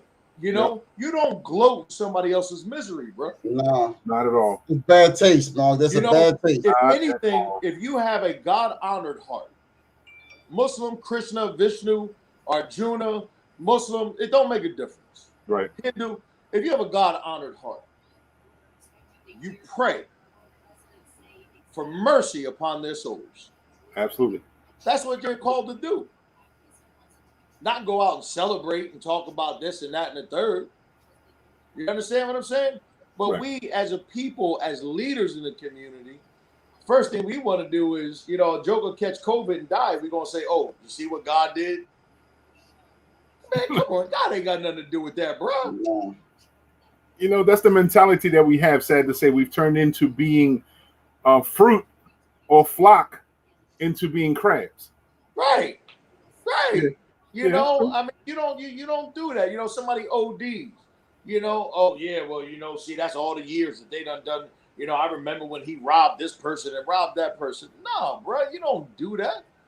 There's so much suffering over that. There's a lot of, and you know what? In all honesty, the more discussion you hear about a lot of these individuals that we're talking about, you'll hear that kind of stuff, that conversation come out of people. Yes. It's like they're looking for opportunities to vent what they've never experienced themselves, what they've heard someone else say. Or, you know, just like they love to let go of the vitriol that they've held on because they want to believe in the stuff that's wrong or the stuff that's bad. They want to hold on to those things. We don't glorify the good and all, but we will make sure that people remember the bad choices that people make. Absolutely, Mo. Absolutely. Yep. You know, what's that old saying? It only takes one all shit to erase 10 data boys. Or better yet, it only takes one bad apple to ruin the seed. Right. To ruin a bunch of them. You know. But I heard a and I can't quote her correctly, but what she said, and I will find it and I'll text it to you. Okay. What she said this week was, we have to stop accepting that one bad cop. We have to stop accepting that one bad politician. Right. We have to stop accepting that one bad. She said, because you wouldn't accept one bad doctor. Exactly. You wouldn't accept one bad nurse. Exactly. You know, so we make exceptions to the rule. We say that all the time. Turn in the cheek. You understand? We make exceptions, but you know, what if you just say, well, you know, what if you just put your trust in one bad doctor? Oh, well, that was just one bad doctor. You know, all the doctors ain't like that. You don't hear them saying about doctors, do you? But you hear them saying about that about cops. You hear them saying that about black men. You hear them saying that about black people. You know, oh well, you know that's just the norm. That's not the norm. You know, that's just one bad seed. Yeah. You know, but then they judge us all by that one bad seed. You know, but we don't judge all of them by their one bad. No, you know what? It's sad to say. Excuse me. I'm sorry about that. In the background, you hear my dog bark or somebody just knocked on my door. But I think you know what it is. Sometimes we have a tendency of being complacent in our own present status, right? We sit sometimes and peruse and see the world, and it's easy for us to see the negative, or it's easy to see what is wrong based on what we are because it's a comfortable setting. It helps us feel like we're better, or we're not making a mistake. We're not part of the issue. So because we're not part of the problem and not mistakes, we are so much better. When in essence, since we're all connected, the reason that we are connected, or the truth of our connection is that the wrong that he's done also includes us. If we knew about it, so we're also complicit. You know, to a certain extent, we're complicit. Listen, bro, as quiet as it's kept, if people found out about half the things or my baby AH did that nobody ain't found about, nobody would like us. I don't know. Adrian's a lovable guy. I don't know. You know, everybody's got skeletons in their closet because we're all skin and bones, my brother. There you go. Everybody, we're all skin and bones, and we all got skeletons in our closet. You know, whether people know about it or whether they don't, we all have skeletons in our closet because we're all skin and bones. But you know what? You said something earlier, Mark. I wanted to make sure I get a highlight before I get a chance before it goes away. You had mentioned a name that I haven't heard in a while, and I need to say something. Go ahead. My brother Frank Gilliam, your cousin, right? Frank, let me tell you about something that I heard that transpired just recently that I'm so proud of him. That's my man. I love him to death. He went out. It was a community walk that apparently happened last minute that included the ex-attorney general and the new incoming attorney general to walk in the community. You know, a couple of weeks ago, we made a request to the state to come in, for the state police to come in to help by them taking over the casino district to free up our city police officers, go back in the community, not to take over the stuff, for them to come into this. So we wanted this whole situation, right?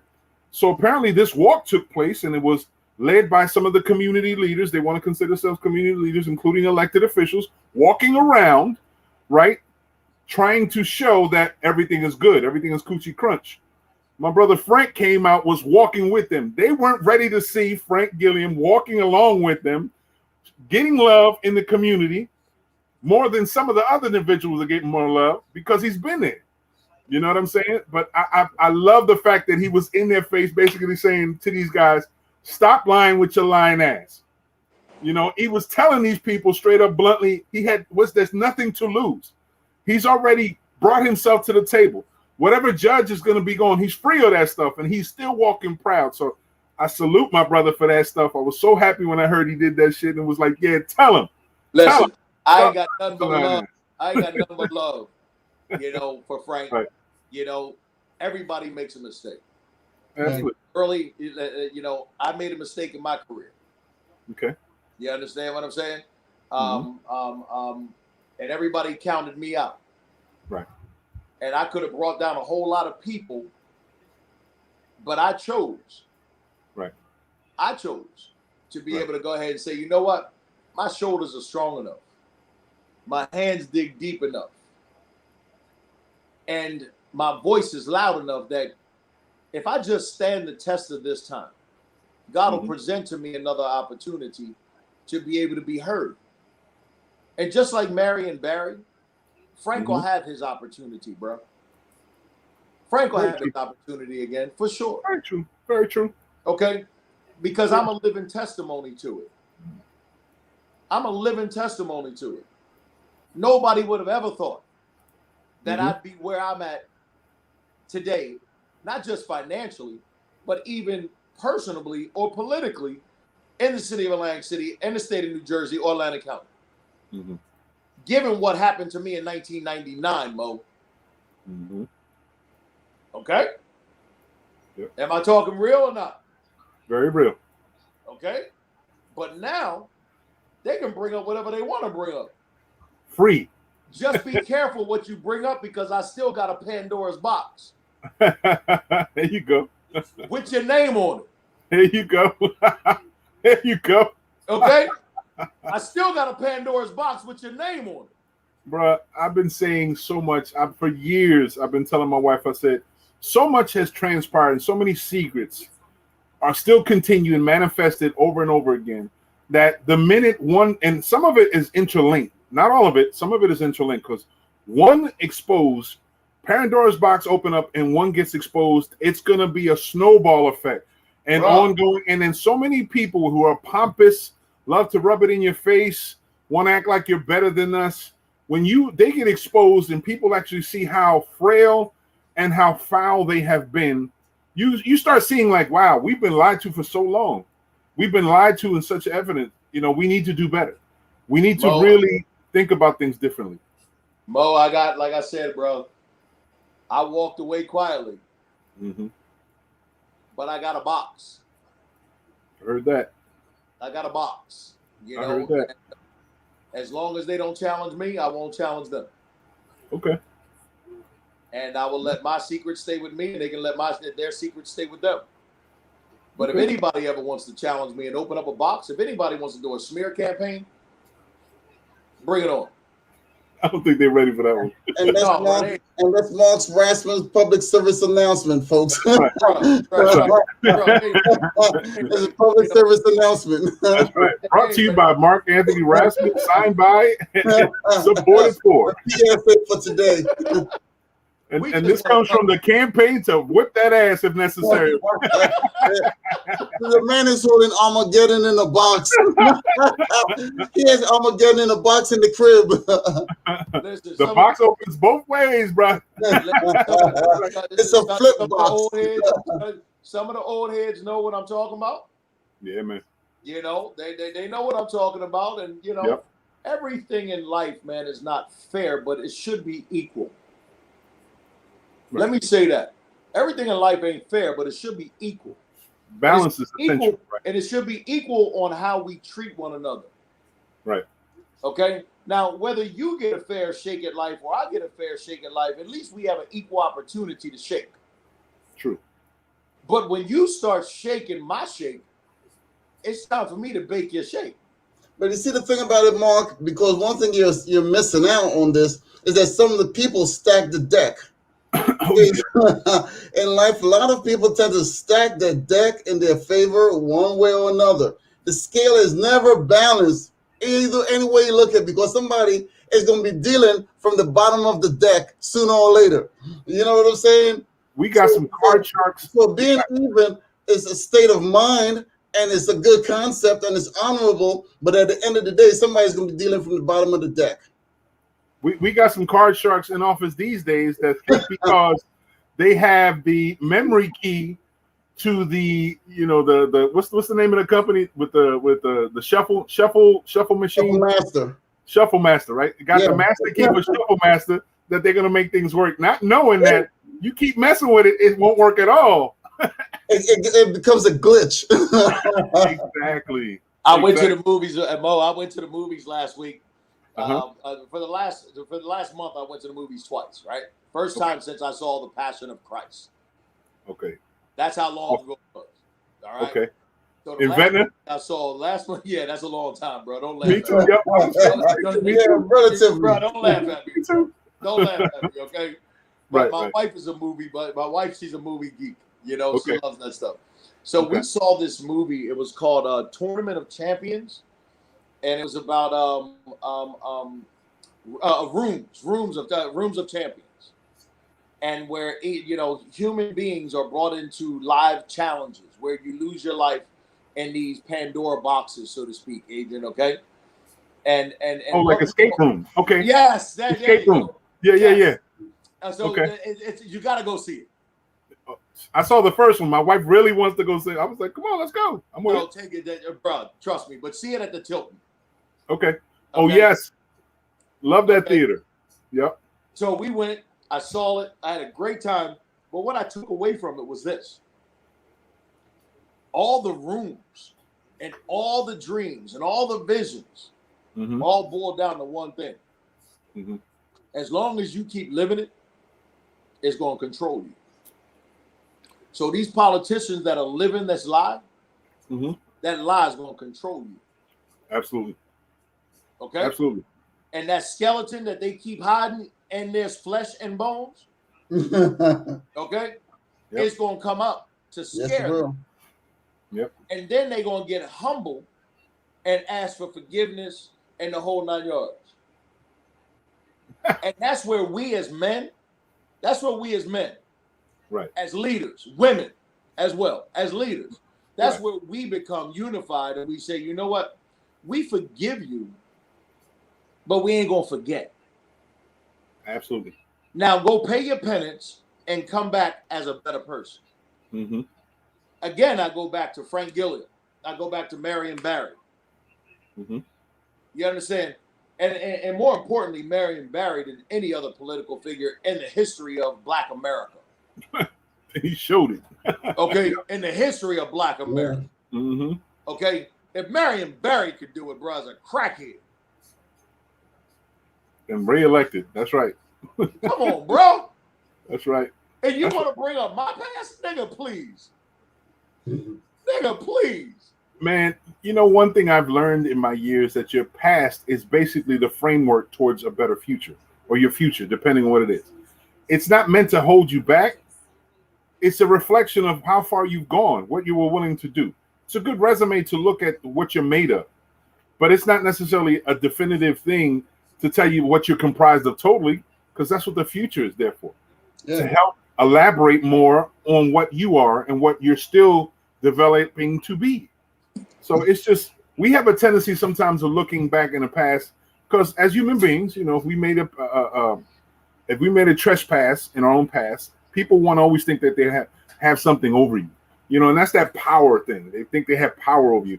And something that I said that I saw too often dealing with, and I'm gonna say this candidly, in old times, in times before, days before, dealing with people in uniform, there were people who were chiefs or heads of these uniforms that would know of things that were illegally done by people in office, illegally done and protected by them, so they could be manipulated, and they would easily manipulate them. I said I got a box.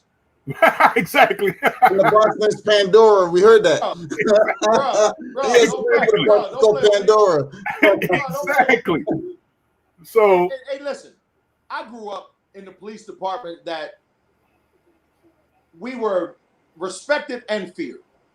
Right. Okay. I grew up as a child where police officers were respected and what? Feared. Right. Okay. You take out from 2000 on, the fear factor left and the respect factor left. Mm-hmm. You know why? Because they tried to build it upon fear only and not respect. Mm-hmm.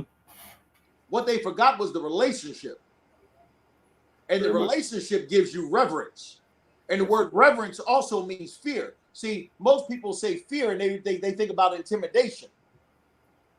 But that's not the fear I'm talking about. Right. Because the fear of God is not the scared of God. Right. It's the reverence of God. It's the attachment and humility, the fear that you can disgrace them, the fear that you would upset them, the fear that you would belittle their image of you. It's that type of fear. Yep. That's a different kind of fear. Yes, it is. Yes, it is. Different kind of fear. And yes, you know what? That's not a reverence. That's why there's no respect and towards the uniform today. That's why there's no respect for the office such as you walk in every day. Mm-hmm. You understand? An elected official for the people, by the people, of the people, and with the people. You know, that's a reverence, man. That's a fear. Yep. Mo, I can remember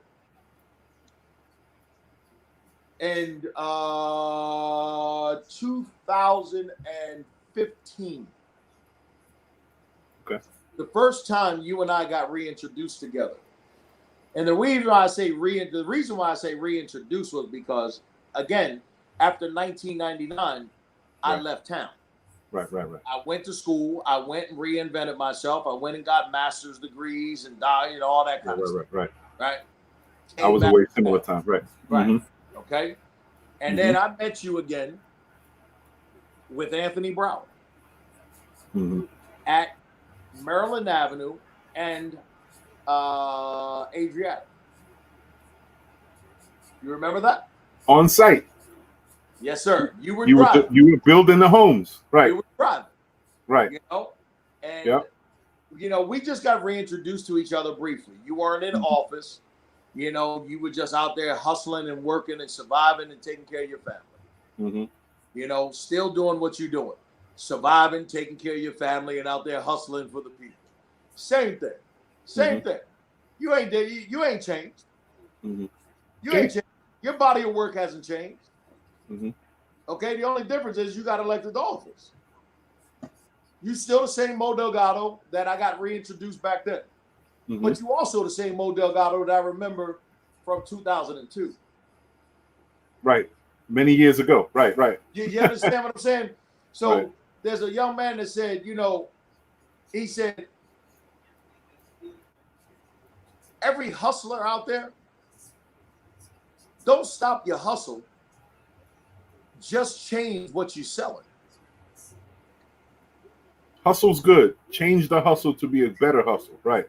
You understand? So Right. if you're good at selling crack, if you're good at selling cocaine, if you're good at selling weed, if you're good at selling whatever the case may be, you know what? Just change your product. Yep. But keep your hustle. You know what? Talking about that is a good segue because I wanted to touch on this recent transposition that we just happened about marijuana use in the city, right? Oh, The first off, it was the needle exchange program that I was adamant at trying to defend and protect because too many of us have family members who have succumbed to some form of drug addiction using intravenous drugs and had family members who have passed away, you know, and you don't want that to happen to anyone's family. And then coming to see the program and all of the ancillary programs and assistance and support system that it does, it's the cradling that needs to get we need to have a society to keep balance so these individuals who need the help can get that help and finally be done and free from that addiction.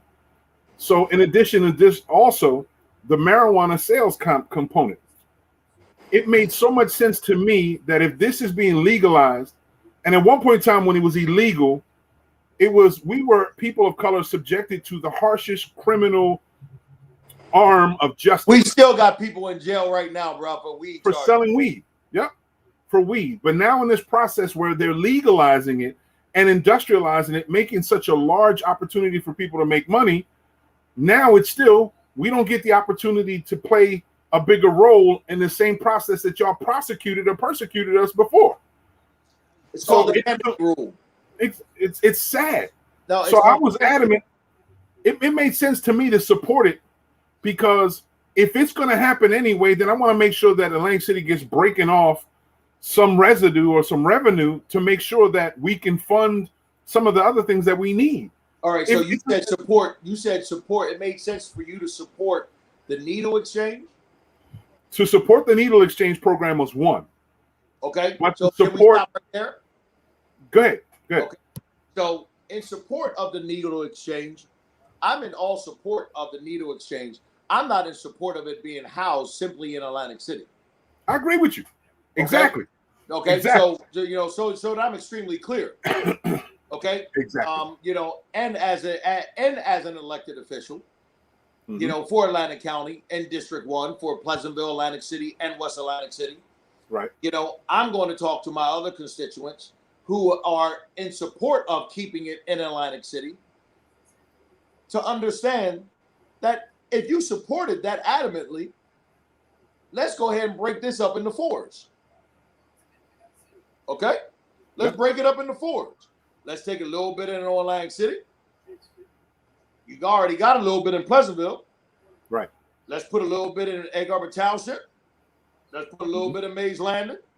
Mhm. Let's put a little bit in Galloway. Yep. Okay? Because the truth be told is that unit does not support the residents of Atlantic City. Mhm. It supports the community of Atlantic County. Right. The entire community. Right. Okay? Exactly. So you shipping your shit into my Mhm. city Mm-hmm. with no recourse to your city. No tax dollars, no funding, no programs, no responsibility, no nothing. That's unacceptable in my opinion. I'm not I talking agree. about I'm not talking about cutting people off and, you know, letting them just, you know, die of HIV and AIDS and all that kind of stuff. No, Right. Right. no. So when I disagree with the Atlantic City needle exchange program, it's because I disagree with every other city and municipality that forces it upon our throats. We were all, you and I are on the same page. Okay. Because in essence, it's a necessary thing throughout the entire state. It's necessary. It's just unfortunately legislation suggests that it was only created for Atlantic City, the way it was set up that way. And now the state is actually deciding S3006 to open up that whole limitation process so more municipalities can have these programs that have needle That's exchange. because y'all voted it down. That's Yep. because finally y'all voted it down. Yep. You Well, know, I mean, the first besides that, time it was transpiring anyway. Well, it was but y'all transpiring anyway. Y'all superseded what the state wanted, and Murphy came out publicly and said that. We jumped. What happened was there was a much of a jumping the gun concept to see who can show. You know, to me, it was a cockfight. It was two entities out there trying to show whose was bigger. And in essence, these puppets that were used on this side was like, all right, we'll make you look good, so in turn, we'll get payoffs in the background. Not understanding that this whole process has nothing to do. One, it has nothing to do with the city per se, because they don't care either which way how we are, and it doesn't care about the actual people who need those programs. They don't care about that. They want to care about the image, because one of the things that you've heard the discussions going on, and people always make this accusation that people who are homeless are on drugs. That's not always the case. That's not the case. Right. People who are homeless and are on some substance always assume that it's intravenous drug use or cocaine and stuff. That's not always the case. That's still not. Exactly. So there's differences in everything. We can't treat it all and have a wide brushstroke and say, well, this will eliminate homelessness and peddling. No, it's foolish us to believe. But as you said before, it's essential to make sure that everyone is equally carrying their burden.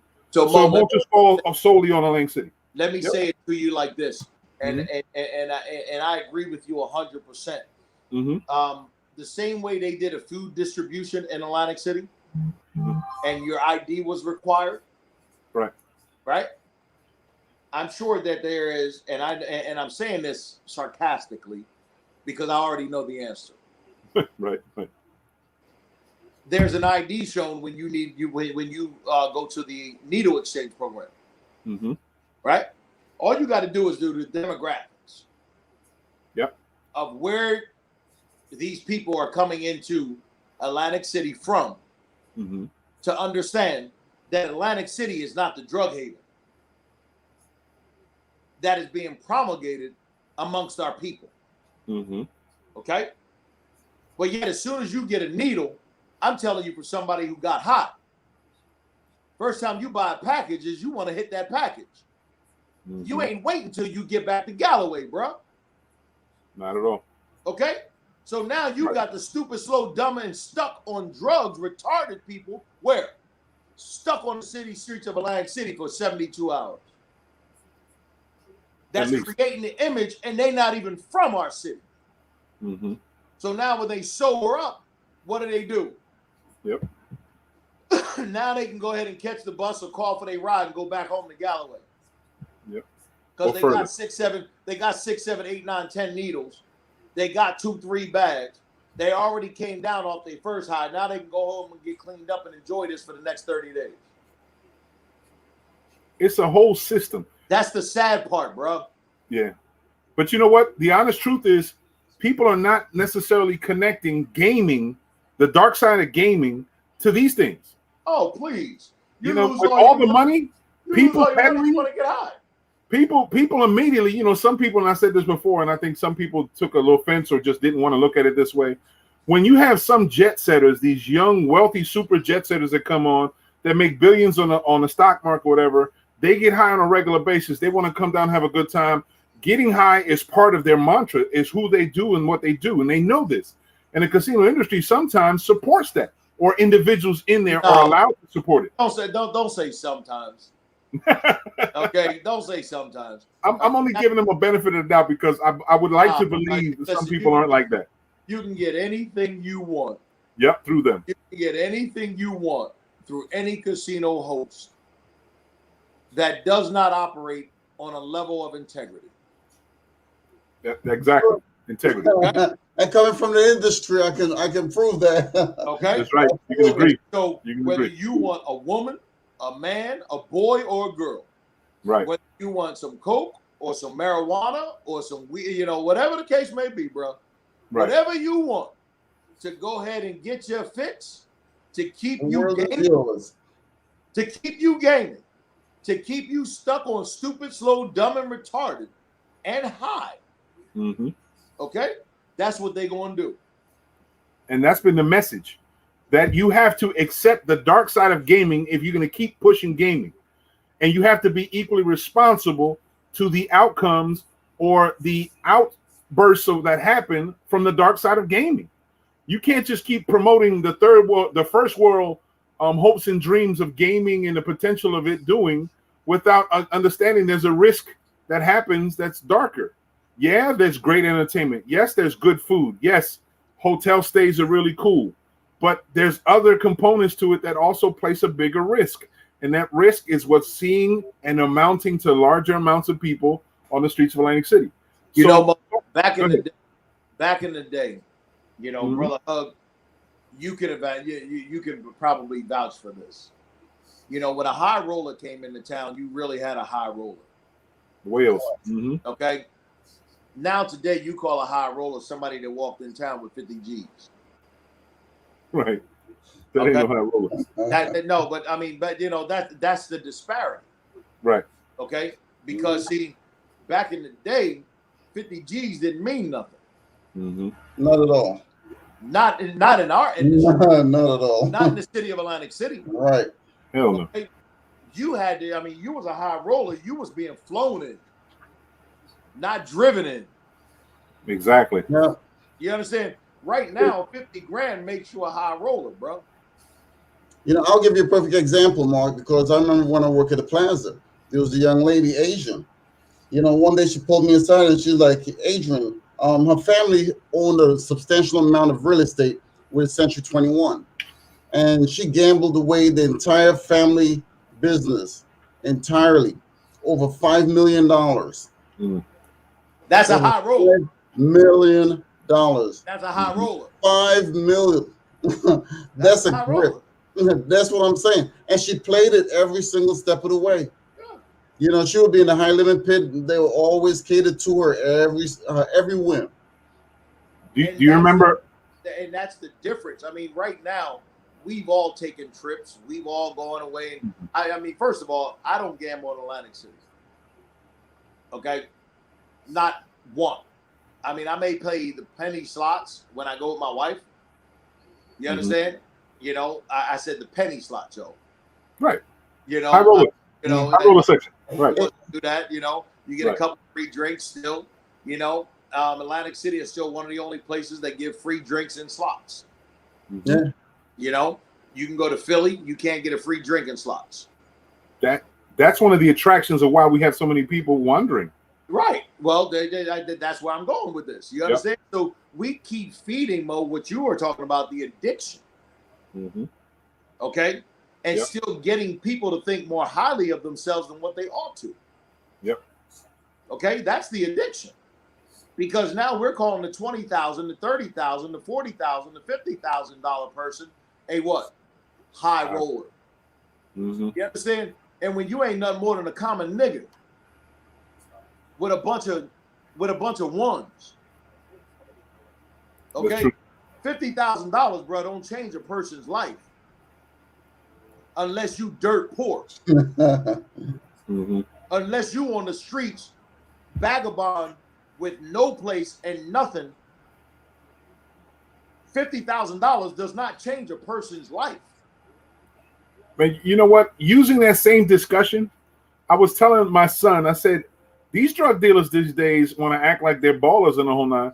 They've never seen real money. No. Atlantic City at one point in time used to have some serious drug dealers. Midget Mobley. Millions. That's the point. Midge was one of them. Okay. But I mean, we had people who were caught with $13 million in their car, $20 million in their house, hundreds of millions of dollars here and there, regularly, like it was nothing. I said, those were those days of gaming where everything was always so many cranes up in the air, so you had so many addicts and everything, so on and so forth. So you want to act like you're a baller? Nah, man. No, but you see, that's the difference between old school and new school. Yeah. Old school is originality. New school is perpetration. You know what I'm saying? Perpetrating forward somewhere along the line. We go old school, they will school you big time on many things. Man, listen, if you came around the hood back in the day, all right, and I'm telling you as a cop, you knew who was coming in from out of town.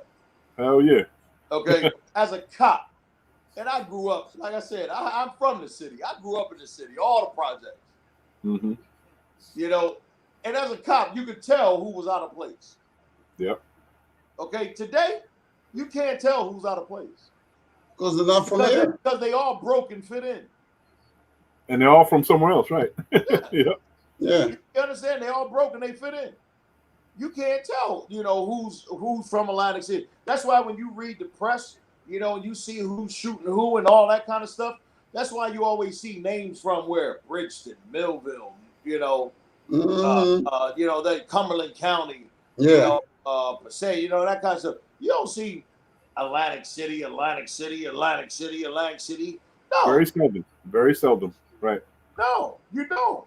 Because you got all these country kids coming into the city, and then you got the city kids accepting them to be what? Ballers. Yep. And they come in and they ruin the whole entire integrity of the game. There's a game behind it, Mo. And there used to be code. There used to be a code, a rule of ethics. There was, what was this? It was rules amongst thieves. There was a certain code between thieves. And even back then, it was a situation was there's certain things you won't do where nowadays it's nothing. Killing women, nothing. Killing kids, nothing. Making sure people starve, nothing. Like I said, we're living in the future right now. It's the difference between old school, and I've always preached that, and new school. Old school did it way different. And the monster's the same. Many things they do way different. Even in the system of this, of we are now present day, the evil is still the same. It's just manipulated and pushed by someone else. Right. And they're still doing the same thing. The people who should be helping more, like back in the day, some of the drug dealers used to give out turkeys like crazy and community events and the whole nine stuff. Now they don't do shit. And now the whole monster is changing differently. People who are feeding, mass feeding, are actually the evil people behind it. Because I don't know if it feeds to them. Because sometimes I'm thinking about it. Are they trying to wash away from the guilt in their heart or in their soul as quickly as possible so they get involved in stuff while they're still doing dirty stuff in the background? You while know, they're still evil in the background? Mo, I was privileged to have a meeting that I was not invited to, I may add. No, there you go. On last Friday. Okay. And it was at the Atlantic City PAL. Okay. I know, I'm sorry, it was at the Atlantic City Boys and Girls Club. I think I know what you're getting. Go ahead. Tell it. With, Lieutenant Sheila Oliver. Tell it. Mm-hmm. Bishop What was Harper. the premise? Premise of what you were supposed to come down here for? Go ahead. Let's see. Aaron Carrington, Mayor Marty Small, Okay. Jeffrey Fauntleroy, Stephanie Dixon, Elijah Langford, Floyd Talley. Oh, okay. Sheila Oliver and Kim and what's the other lady's name? Her assistant. Was it Kim? Kim Kim and else. Tina, maybe. I'm not certain who that is, Yeah. but I know who you're talking about. Well, nevertheless, I wasn't invited, but I showed up. Mm-hmm. And I sat down and I, listened to the conversation. I had a couple comments, and a young man, had something to say to me, and we walked out in the hall and we had a conversation, and we came back in, and that young man, apologized and put a post up on Facebook, about my support for whatever he was doing, whatever. The point of the matter was that Sheila Oliver said something. She said, the politicians in Atlantic City, the politicians in Atlantic County don't have a backbone. She said, because what is being done in North Jersey and Central Jersey with the allocated funds that are being afforded to the state of New Jersey, South Jersey politicians have not jumped on the opportunity to serve its people. It struck me dumbfounded. She said, because the city of Newark has reinvented itself. under these same programs that we keep trying to reinvent but are already invented. But because we all have our own agendas and our own hoods and our own gangs and our own people, we still serve them rather than serving the totality of the whole. So those drug dealers that used to give out the turkeys for the whole of the sum, they're no more, right? They're no more. So I said to Sheila Oliver, I said, Ms. Oliver, with all due respect, I said, I can go into my bank account and show you how much I've donated over the last 5 years to the city of Atlantic City, and I can guarantee you it's over $20,000 every single year over the last 5 years. Easily, right. I said, you know what I get in return? I said, no obligation from anybody, but no opportunity from the powers that be. I said, so if I'm going ahead and taking care of those people that you're not taking care of, wouldn't you think it would deserve me an opportunity to be able to go ahead and keep making money, legitimate money? She said, what do you mean? I said, all right, Miss Oliver, your city of Atlantic City is sitting on 278 houses. I said, give me 10 of them in 6 months. I'll make them rentable or I'll sell them. The next 6 months, give me another 10.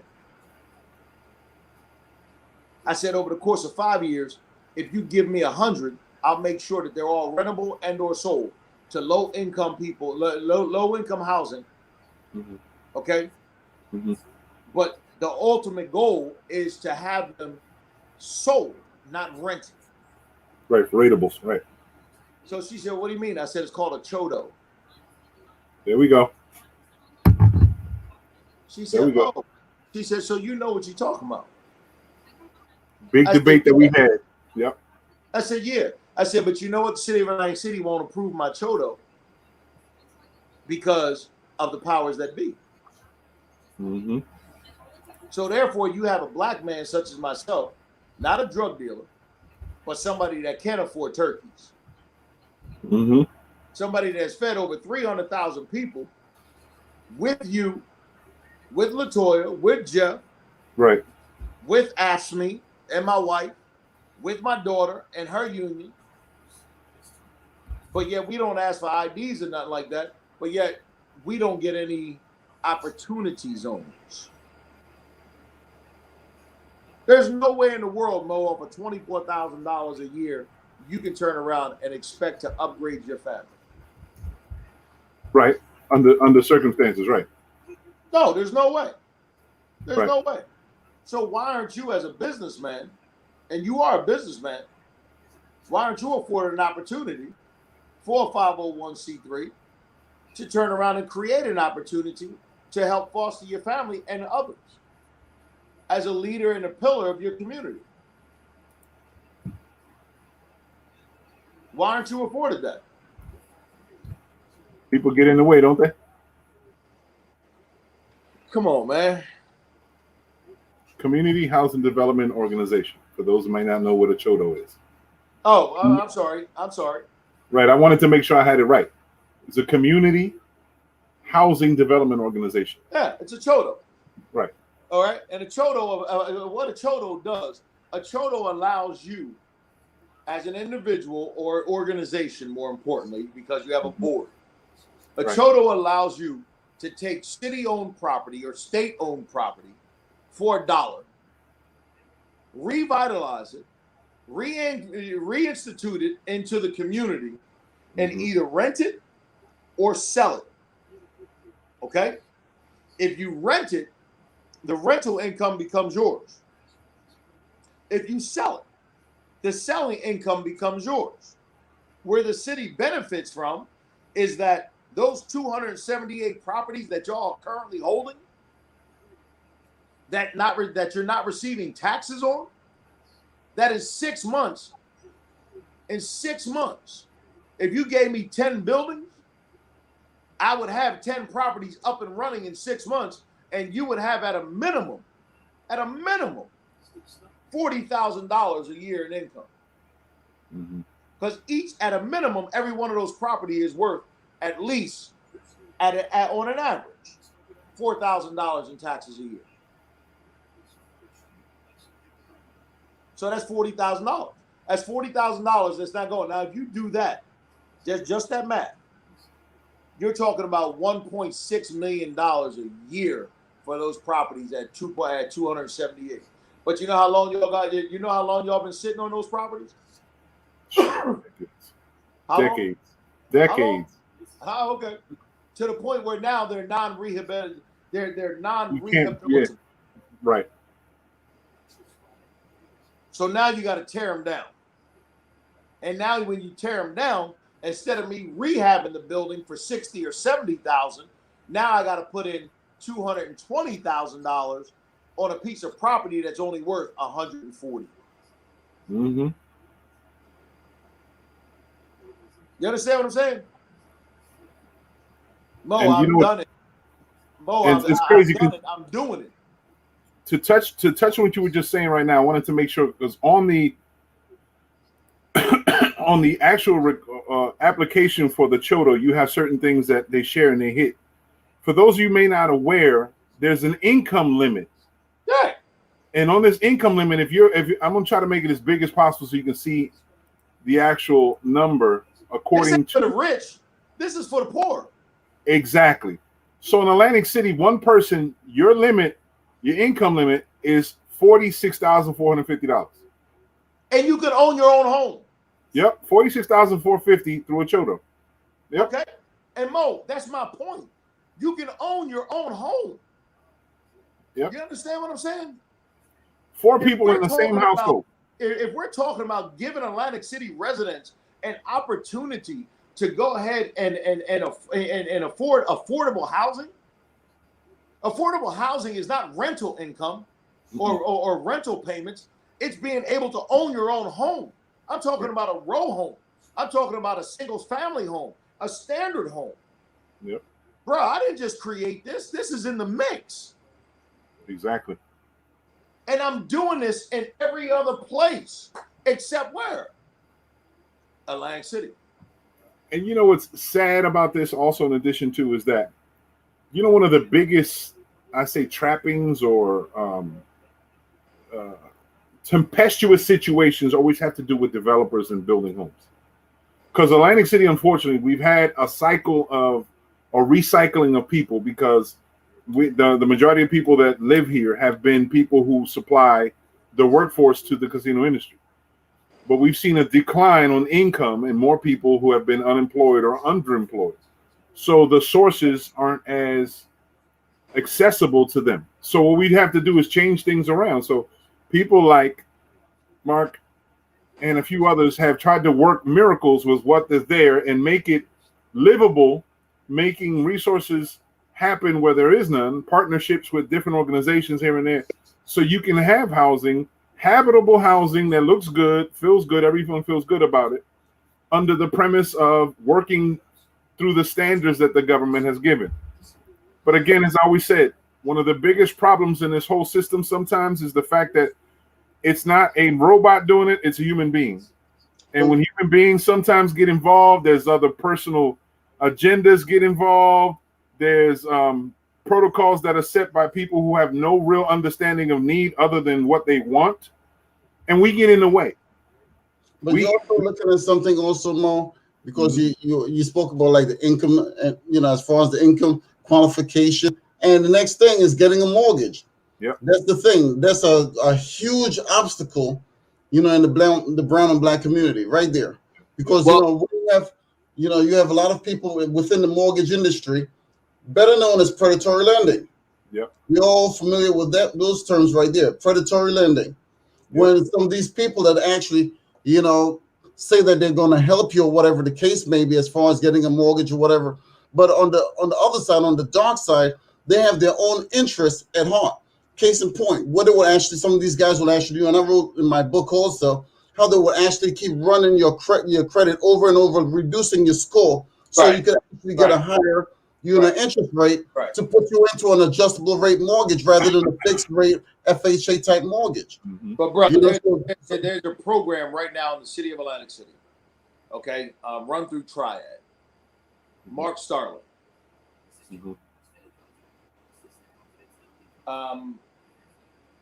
They have programs for mortgage lending. They have programs in place to go ahead and help you fix your credit and credit repair. You know, these applications that are out there for city-funded, you know, residents. You know, Sabrina Brandon, who used to work for the Atlantic City Housing Authority. Housing Authority, right. Okay. Dear friend of mine. Again, as we say, we call everybody cousin. You know, dear cousin. Dear cousin. You understand? Right. You know, somebody right there who's still working in the city of Atlantic City, not with the Housing Authority anymore, but works with people, low income, to create that environment, the whole 9 yards. The resources, the viability, the people who are in place, the politics, and is bullshit. I'm gonna keep it 100 because I don't owe nobody nothing. Right. You know, but it's at the same token, Mark, like I mentioned, you know, as far as the predatory lending is concerned, because when I actually, you know, intervene on a case, on a foreclosure case, the first thing we go after is looking for that predatory, where that predatory lending was involved. You know, all of the different, you know, criteria involved in mortgage fraud. Because, and the thing about it is so astounding because when I come across some of these things, I just shake my freaking head. You know, and astounding on the type of fraud that some of these people, you know, committed so that they could pad their pockons. You know, and a lot of that stuff, you know, including the real estate agents themselves, you know, how they're in cahoots with the freaking, you know, loan officer who's in cahoots with someone else going up the chain of command. Listen, anybody buying a house at 6% or above today is being robbed. Big time. Okay, and you find that still in this market. Okay, you find that still in this market. You know, but to touch on the political side of why the resources are not being disseminated is because if you don't agree with me, then I'm not going to give you the information. And if you don't agree with me and vote for me, I'm not going to give you the opportunity. Right. If you're not my support and will give me my support, right. Yeah, you know, you said something earlier, Mark, and I want to, you know, flick back to that because, you know, you said everyone should be given the opportunity. And I came back and I actually pushed back and said, you may be given that opportunity, but a lot of people, the deck is stacked. You remember me saying that? Right. Because that's what it really boils down to. No, you know, the game, it's not broken. It's fixed. They fixed the game. They fixed the entire game. And, you know, and that's the thing about it because I've done, you know, a substantial amount of foreclosures. I've done a lot of going after debt collectors and pulling things off of people's credit reports. And the things, and when I come on board, I can look at documents and I can tell you every freaking thing that's wrong with it because I've seen it, you know, repetitively. You know, even down to the debt collectors. They don't play by the same games that we do play. Over the last 2.5 years, you know, my whole entire life since 1999, I lived on cash.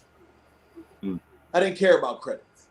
Right. You know, I didn't care about credit. I had enough cash to carry me anywhere I needed to go, to build anything I needed to build, to do anything I needed to do, until I started dealing with city governments, state governments, contracts, right? Other governments, and they were doing personal credit checks on my viability. I started off with a 485. Okay. 2.5 years ago. I took it a personal interest to build my credit. My credit is now a 750. Okay, good. 2.5 years. I remain disciplined. You know, but still to this date, as Adrian is saying, the deck is still stacked against me because my history and my past has already dictated, in some respects, my future. In some respects, my future. You know, and then other people are stacking the deck against me because I'm not in their political arena. You know, one of the things, Mo, that happened to me today was I saw a young man cry in the city of Atlantic City because $10,000 was taken away from him because of a political a political snipe. That's right. Okay, CBDG money. Instead of it going to one place, it went to somewhere else. In the city of Atlantic City today. That's right. Okay, and I assured that young man one thing: the hell with his money. I guarantee you, whatever you got to do is going to get done. That's what people don't see. Mm-hmm. You understand? And that's where what I say, where you do things in secret, God openly rewards. That's the same retribution that what you do in the dark, God is also going to bring to light. And what will kill you makes you stronger. And There that's you what it go. really boils down. When we fall down, we get up. There You you know, go. I've been a serious testament to all that. You know what I'm saying? What'll kill you makes you stronger. You learn from your mistakes. You know what? I've been privy to see him finally stepping into the pit of hell. That's what it is, basically.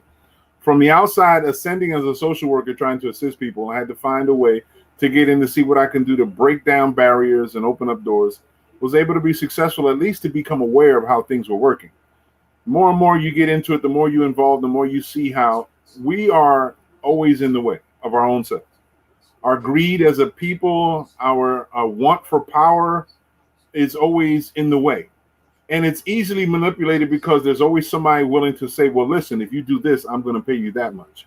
There's someone else willing to say on the outside, if you do this, I can guarantee you will always be in that position.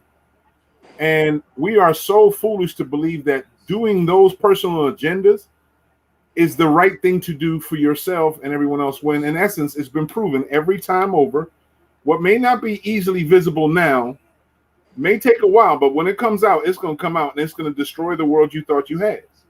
Because we've seen it. We've seen it now to this day. And it's sad because people manifest destiny through the actions that they make and the intent that they have. Right? I truly believe in manifest destiny that way. And in our city, so it's a small city, it's the same thing, exemplary in every other small city. We have small minds with big aspirations. We're a small ass town with big town inspirations. Okay. But what we have is potential. And we have resources. It's just, as you said before, hoarded. It's not afforded to everyone to be able to prosper. And those tools that have been set up to help people to live a good life are guarded by people who want to just benefit from it, and they see opportunities. One thing that I've heard, and I'm really disgusted how this machine of home ownership has been pushed in front of people who are sometimes hopeless, who want a better life but really don't know how, don't necessarily have the wherewithal to do what they need to do to get better and to be better. They pick less of the less. Yep. They pick the less of the less, Mo. I'm telling you from experience, bro. Yeah. They pick the less of the less to get disqualified so that they can qualify the least of the worst. Okay. Okay. And I said it. They pick the less of the less. Right. Because that's not in their circle. So that the least of the worst get qualified, and those are those people that are in their circle.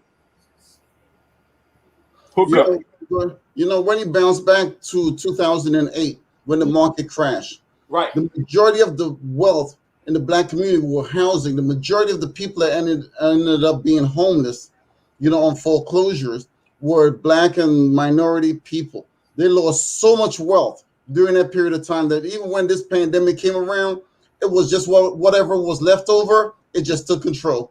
That's all it was. We were oversourced. We were oversourced and underfunded to begin with. Yeah. Yeah. Okay. You had black folks, you had Latino folks, you had people of color. Let's just call it that. Okay. That's cool. Right. Okay. You have people of color getting housing mortgages, okay, that did not qualify for those $300,000 homes.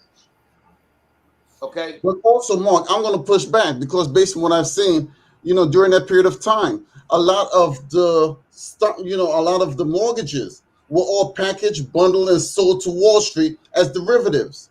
Right. You know, so the big guys up top were making money. So they had these little peddlers on the bottom. The majority of the crime wasn't really on the bottom. It was on the top. Yes. Those guys had these young guys pushing mortgages to any and everybody on the street. You know, it was a wholesale. It was like a freaking epidemic. No, what was that company that was selling debt to everybody? It was telling it. I can't remember exactly one. I know somebody who that Countrywide was a big one. I will tell you a little history on Countrywide. Oh yeah, because Countrywide were actually bought out by Bank of America. Right. A lot of people are familiar with that. What happened was Bank of America, when it purchased, Countrywide, the note for each and every single person's mortgage were actually destroyed.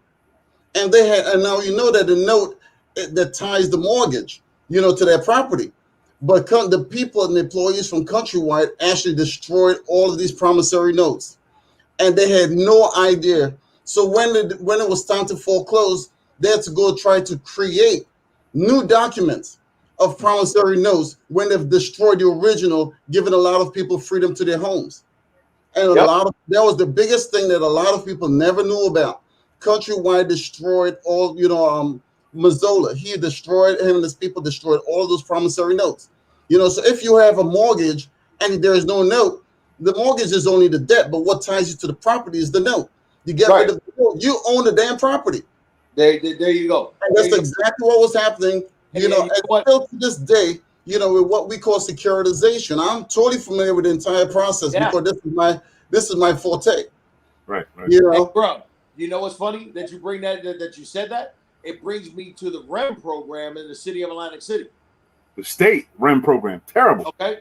The state program in the city of Atlantic City. Yeah. They turned around and they gave people half a hope. People half a money, half a hope. And you know when they couldn't fulfill the note? They owned the property. Mm-hmm. And I'm telling you again, as a builder from experience, I got 10 properties right now, okay, of people that are 80 years and older, to where the REM program gave them $150,000 and a supplemental fund of $100,000. However, they didn't tell them that midway through that 150, they needed to come up with 10% of 250. Yep. Wow. So now they got to come up with what? 25 grand. Right? Nobody has that. None of them have it. 80 years old, bro. Not enough for the lease. Okay. So now I can't get paid because they can't come up with what? $25,000. Right. So you know what I wound up doing, Aiden? I wound up doing what? I create a mortgage of $25,000 that I lend to the individual. So number one, I can get paid. Number two, that I can finish the house. Yep. The thing about it also, Mark, just to pivot off of what you just said, because we're looking at, you spoke about the state. Because remember when a lot of the banks were sued by the state attorney general. They received a substantial amount of money to actually create programs to help people from losing their homes in foreclosure. And during this Chris Christie particular period in time, what they've actually done, receive all of the money, and they actually moved the money somewhere else and kept it for the state. They never forwarded that money. Christie never forwarded the money. Never forwarded any of that money to help any of the homeowners. They let them go down. Not only that, because they also had, advocates, attorneys who will actually help people during the foreclosure process. And Chris Christie actually eliminated all of those guys. So the entire deck was freaking stacked from the get-go. So all of that money, they used that money to actually fund the retirement program because it was underfunded, because they were borrowing money from the firemen and the policemen funds and all of these different, retirement pensions. So they had to put that money back. And the way they put it back, they got it from the bank and they move it back right over there and give it to those guys and tell all the homeowners, see you later. If you can't afford your mortgage, you don't deserve to be in your house, which was grimy as hell. Let me say this as to you both brothers. I love y'all. Mm-hmm. I appreciate the opportunity to be able to come here and share Truth.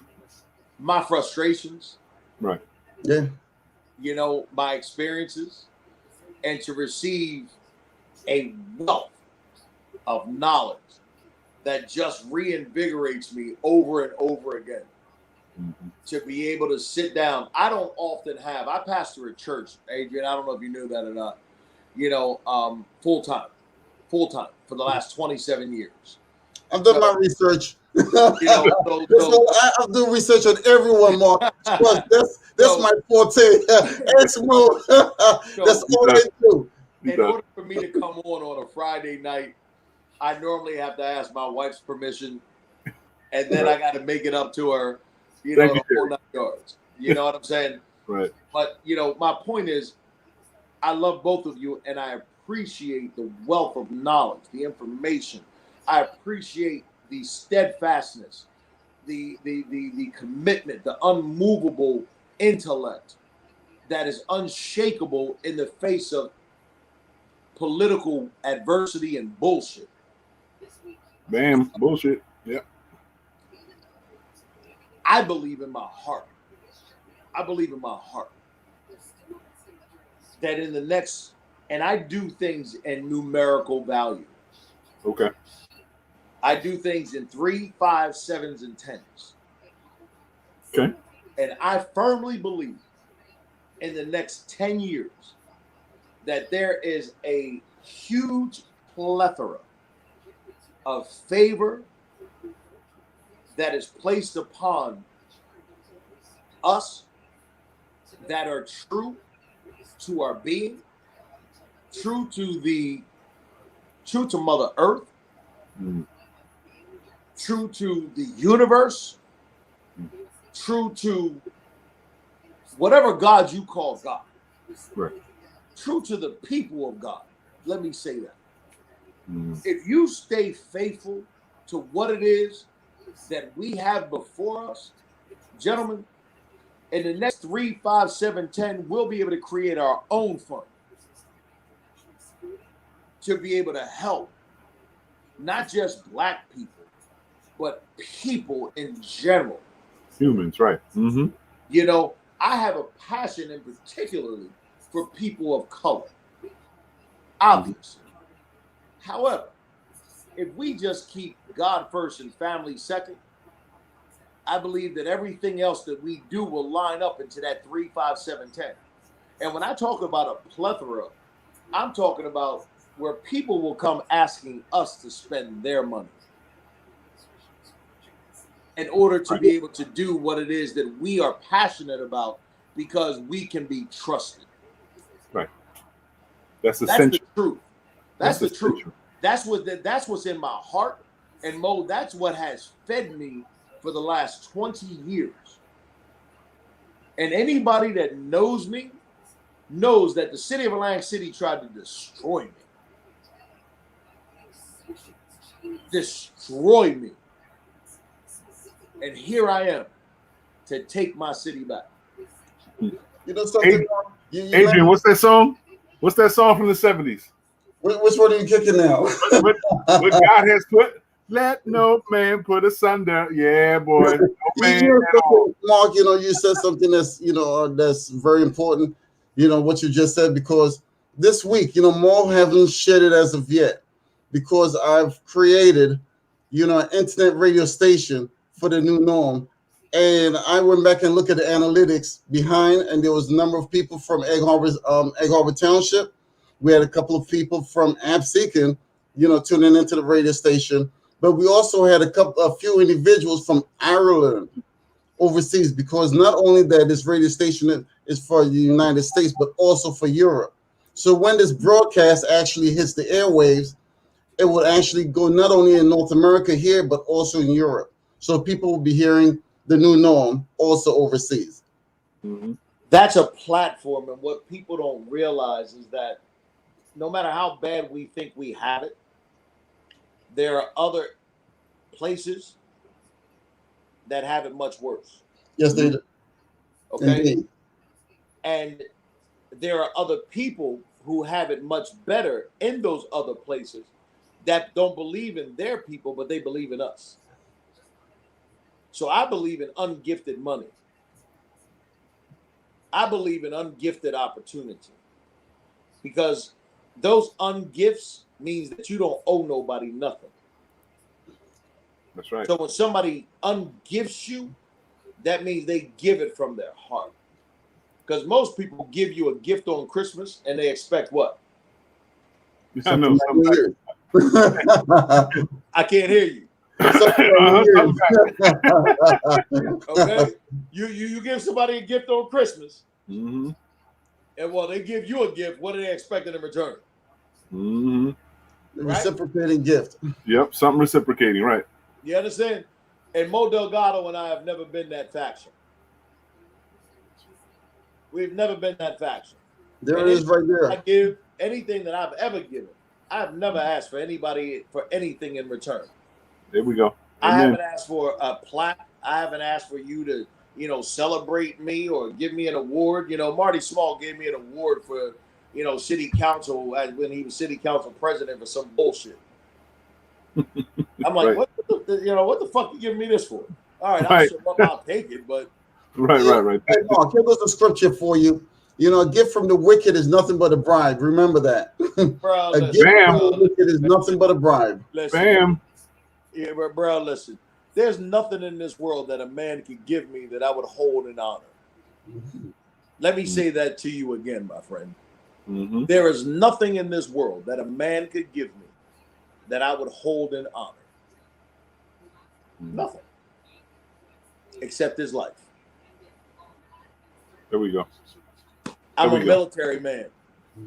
I'm a police officer. Mm-hmm. I'm a fighter. I'm a street warrior. The only thing I can honor is another man's life. Outside of that, what is it that you're going to give me? 100,000? That I can't do myself. Right. 200,000, 300,000, $1 million. I thank you for it. It may change my life, but I can't honor you in it. The only thing I can give you honor in is if your life. And when I say your life, I mean that means your friendship, your trust, your word. Right. And I can honor Mo Delgado to this day, and I pray for the rest of my life and his life together. Amen. And he called me at 2 o'clock in the morning or 6 o'clock in the afternoon. Hell or high water, regardless of the situation, the circumstance. You know what? Not because he's councilman person, Mo Delgado, but because he's always been a man of integrity and of his word. To me, I can't speak for anybody else. Mm-hmm. To me, and for me, that's honorable. So that I give you honor in. But outside of that, man, listen, you can kiss my ass with all that paperwork. Bam. And on that note, let me play a little music in the background. For people are paying attention right now, let me give you a little snippet into what, as I said earlier, my brother Adrian had put together. This is the New Norm 2.0 radio. WTNN Radio 2.0 AM After Dark with your boy Mo Delgado as we get our sexy on afterwards. So you go down to the website, you go to the webpage, you get to see the framework of us going on. As he said before, we're trying to build and develop new opportunities, new things for us all. And radio's been one of the avenues that we've been talking. Mr. Adrian Huggins is the curator of tons of music. So he has developed this, and he's also developed one for his own company. Please let us know what that is, so everybody will know. Yeah. Like I said, I'm actually tweaking it right now. I'm going to get all the bells and whistles and get to know it, because there's a DJ mixer, a virtual mixer that I have to also master. For the one I've created for my own company. And strictly old school, the whole 9 yards. Mark, so you can go there and you can actually hear strictly old school music from back in the day, because that's what we're going to be kicking. And some island music, because that's my heritage. What island are you from, bro? Trinidad. Oh, my God, bro. That's the reason why we're having that festival in Atlantic City, this weekend. Yep, this weekend. As a matter of fact. Yeah. Are you? Will you be here? Yeah, I'll be there. Okay. My guy from Philadelphia, and I spoke with Mo and myself, and tomorrow we're invited to, check it out. And I invite a lot of people to come and have some fun. So Yeah, do man. me a favor. You have my phone number. Yes, I do. I would love to meet you in person. Yeah, I'm a tall guy. Just remember that because most guys thought I was short. No, I know how tall you were. I bet you my wife was surprised. I knew Yeah, exactly like, what you you were. tall guy. But hey, how tall are you, bro? It's 6 feet. Yeah, 6 foot. Man, 6 feet, bro. I'm 6'1", man. Right. Oh, that's cool. At least we don't have to look up to each other. But you know what? With all that Mo, saying about Trinidad and all stuff, what I'm going to say, Mark, is hopefully if everything works out well, you won't only be meeting this individual, but there might be some opportunities for growth through this individual. Without a doubt. Listen, bro, I don't do things haphazardly, right? And I don't make my associations with anybody just because I ain't got nothing else to do. Right. You understand what I'm saying? Mm-hmm. When I tell you I love you, Mo, I mean that with my whole heart. And the way that you trust somebody else, like Adrian, so my love for him is vicariously through you. Okay. And if you trust him, that means I can trust him. Indeed, that's my man. You understand what I'm saying? And that's what relationship and infinity and beyond is all about. That's right.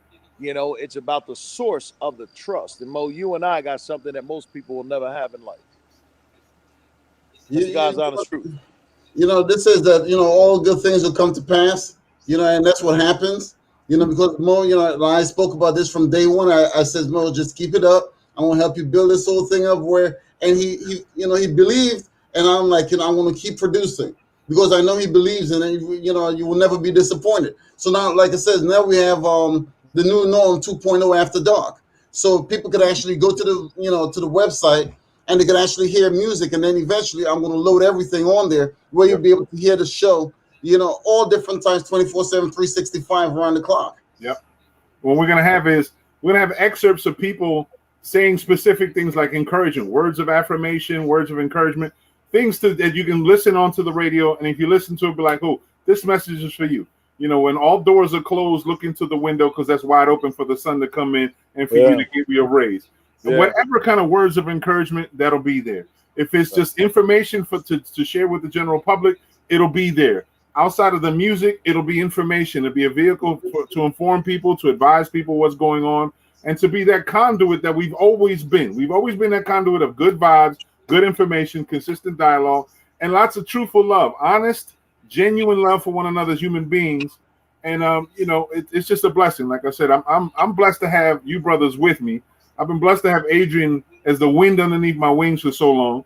And Mark, you've been an inspiration in the community so much that you've been my backbone in the background. As you keep on doing and blessing how you do, it makes me feel good because there's a camaraderie amongst brothers that we have. So, I love you for all that you do. The thing about it that's important, when you fail a lot, you learn from your failures, and then you become a master of what you do. And there's many times I've fallen, but I've picked myself back up and I've learned from my mistakes many times over, and that's what it's all about. Because we're not perfect. Because we all remember we all have to crawl before we walk. Adrian, are you married? Yep. For me, are you married? I'm taken. I'm spoken for. As far as he's going right now. I'm spoken for. How long? Going 15 years. Okay, so do me a favor. Don't say I. Well, like this, because you didn't pick shit up. Okay. She picked the pieces up. Well, like I said, pieces up and put you back together. Well, the thing about it, Mark, because sometimes people come into your lives where you have a good mind and a good head on your shoulder. Yeah. You see what I'm saying? Yeah. And you've already built like that old saying, build it and they will come. I started putting the pieces in place. Yeah. And that's what I've done. I've put a lot of pieces in place. Yeah. And like I said, and when you come to the table, just don't come by yourself. Bring a knife, a knife and fork for you alone to eat. And you have to build a foundation. That's what I've done. I've built a foundation. Whereas I've made other people's lives, when it comes to information, and helping people in business prosper. Because I love to see that. Because, like I said, I've done wonders for myself, and I've enjoyed my entire life. And I'm still enjoying my life because I've seen my best friend, who had, a world of possibilities that he wanted to do things, but he never got to that particular step. Listen, But his best days are still ahead of him, my friend. well, no, it's not. He passed away. But his legacy continues with you. But his legacy, correct. His legacy continues. Yes, sir. His best exactly. And he was one of the rare individuals that says you can do whatever you want to do if you only believe. We often live vicariously, whether we realize it or not, through other people that have infected us, affected us, and infected us in a certain way. Absolutely. You know what I mean? And I've never had any friends my age. I'm 53. Mm-hmm. My best friend, my best friend was 20 years older than me. Mm-hmm. So he served in Vietnam, actually 20 years plus. He served in Vietnam, 3 tours. My best friend is 20 years older than me too. All of my days, growing up, as an 18 to about a 33-year-old man, they were spent with a 60 to 70-year-old man. Mm-hmm. And I lived my life because of what he put in my head. Okay. Because of what he put in my head, and I had a mother and a father that put that there, but oftentimes we don't listen to the people that are closest to us, right? Like mom and dad, right? And it often takes that third voice. They plant the seed, but it's watered by those. Some people say that third eye. Right. You know what I mean? To be able to go ahead and, the Bible says one will plant the seed, another one will water the seed, and God will bring the increase.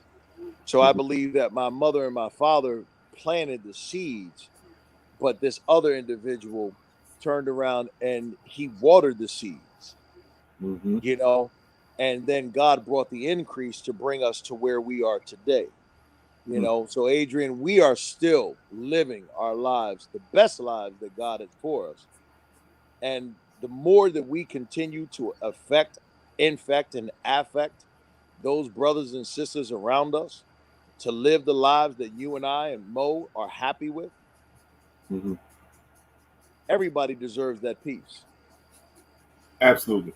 Everybody deserves we're like it says, we're not an island onto ourselves. We're a continent, and I've always preached, your network is your net worth, and that's the reason why you could actually, everything does not have to be about money.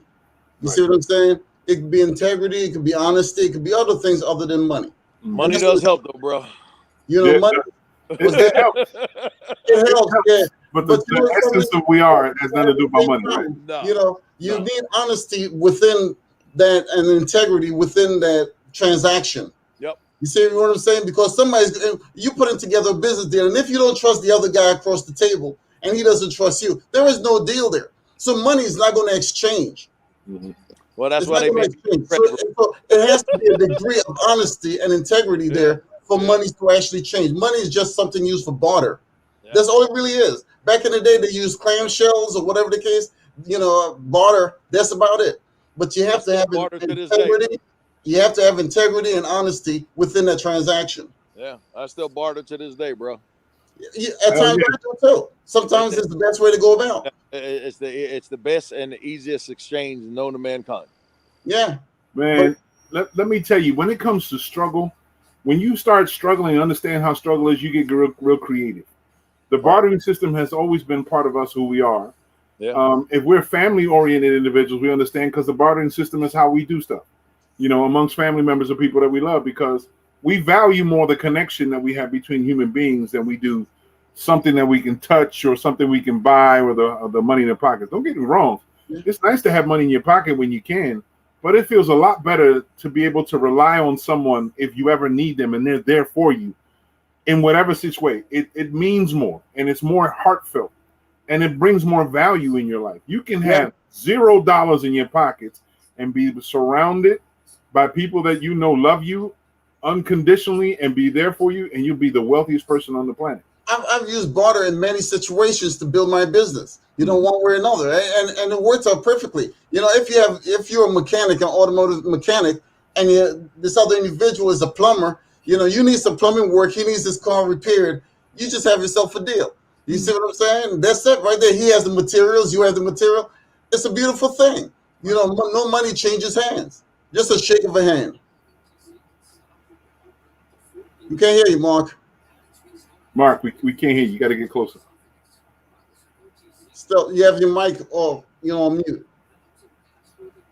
Yep, you have to remove the mic. It's on mute. I don't know if you could do it for him. Look, I want to see if I can do it. All right, I got it. You got it. Can you hear me? Yeah.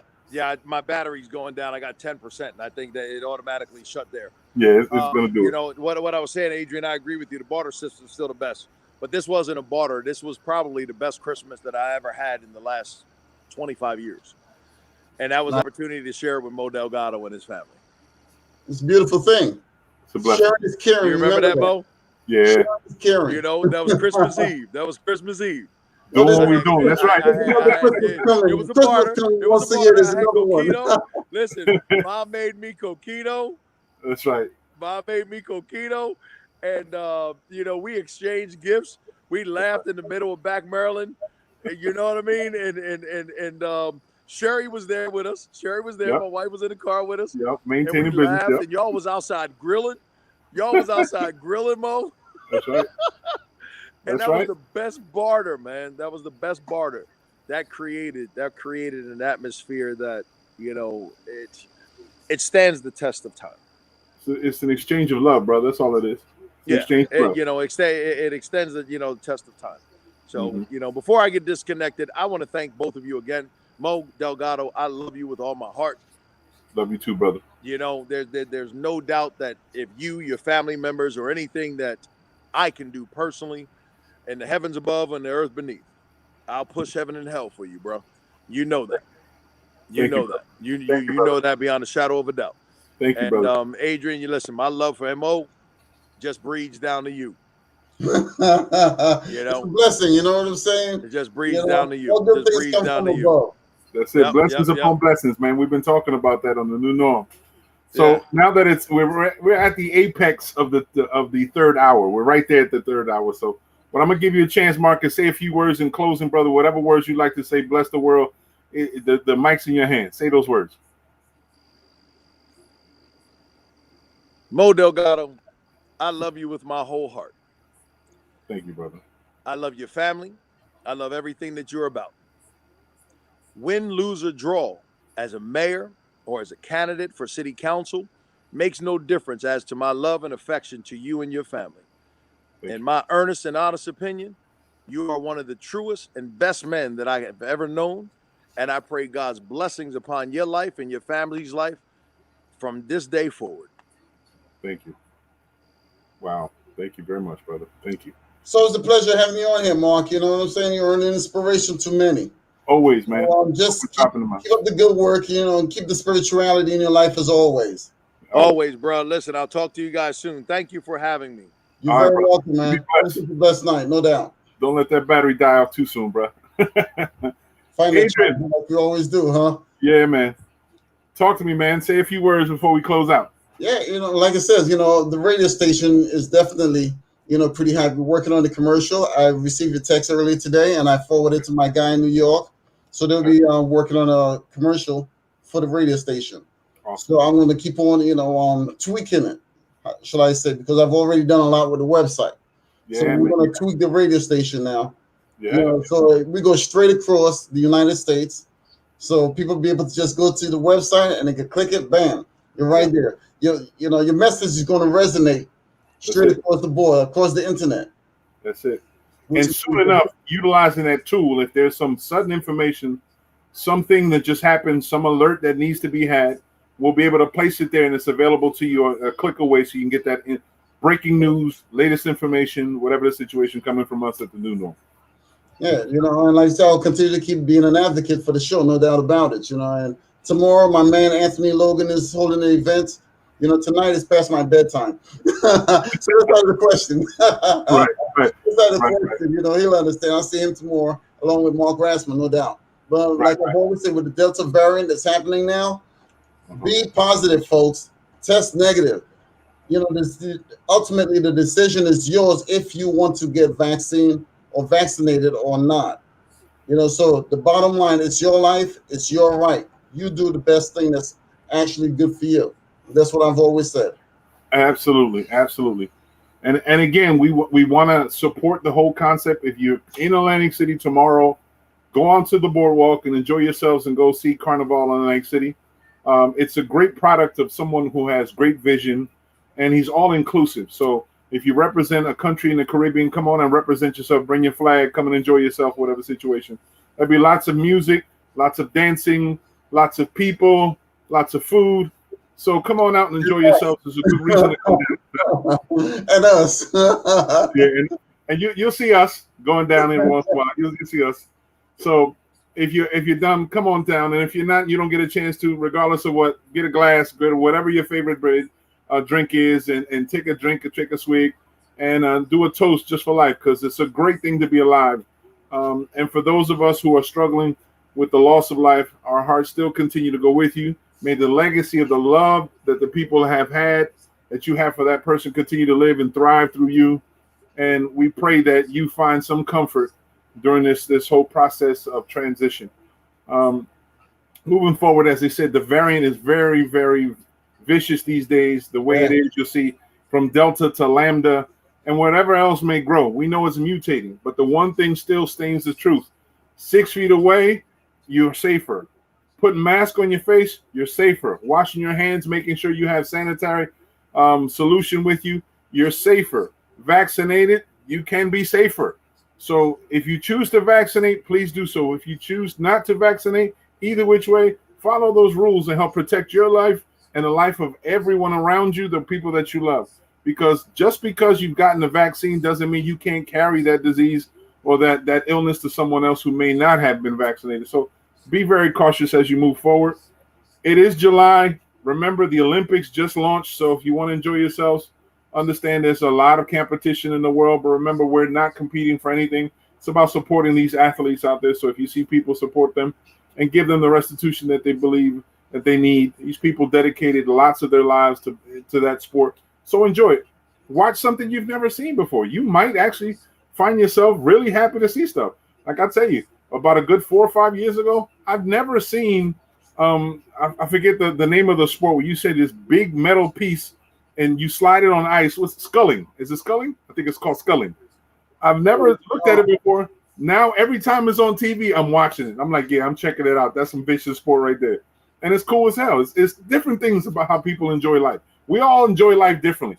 So it's time for us to take opportunity finally to enjoy life differently. Try something new, drink something new, eat something new, talk to someone you never talked to before. Enjoy the sun. If you see it's raining outside, don't be scared of being wet. It's okay. Just put a blessing upon your body to help wash away anything that's been holding you back.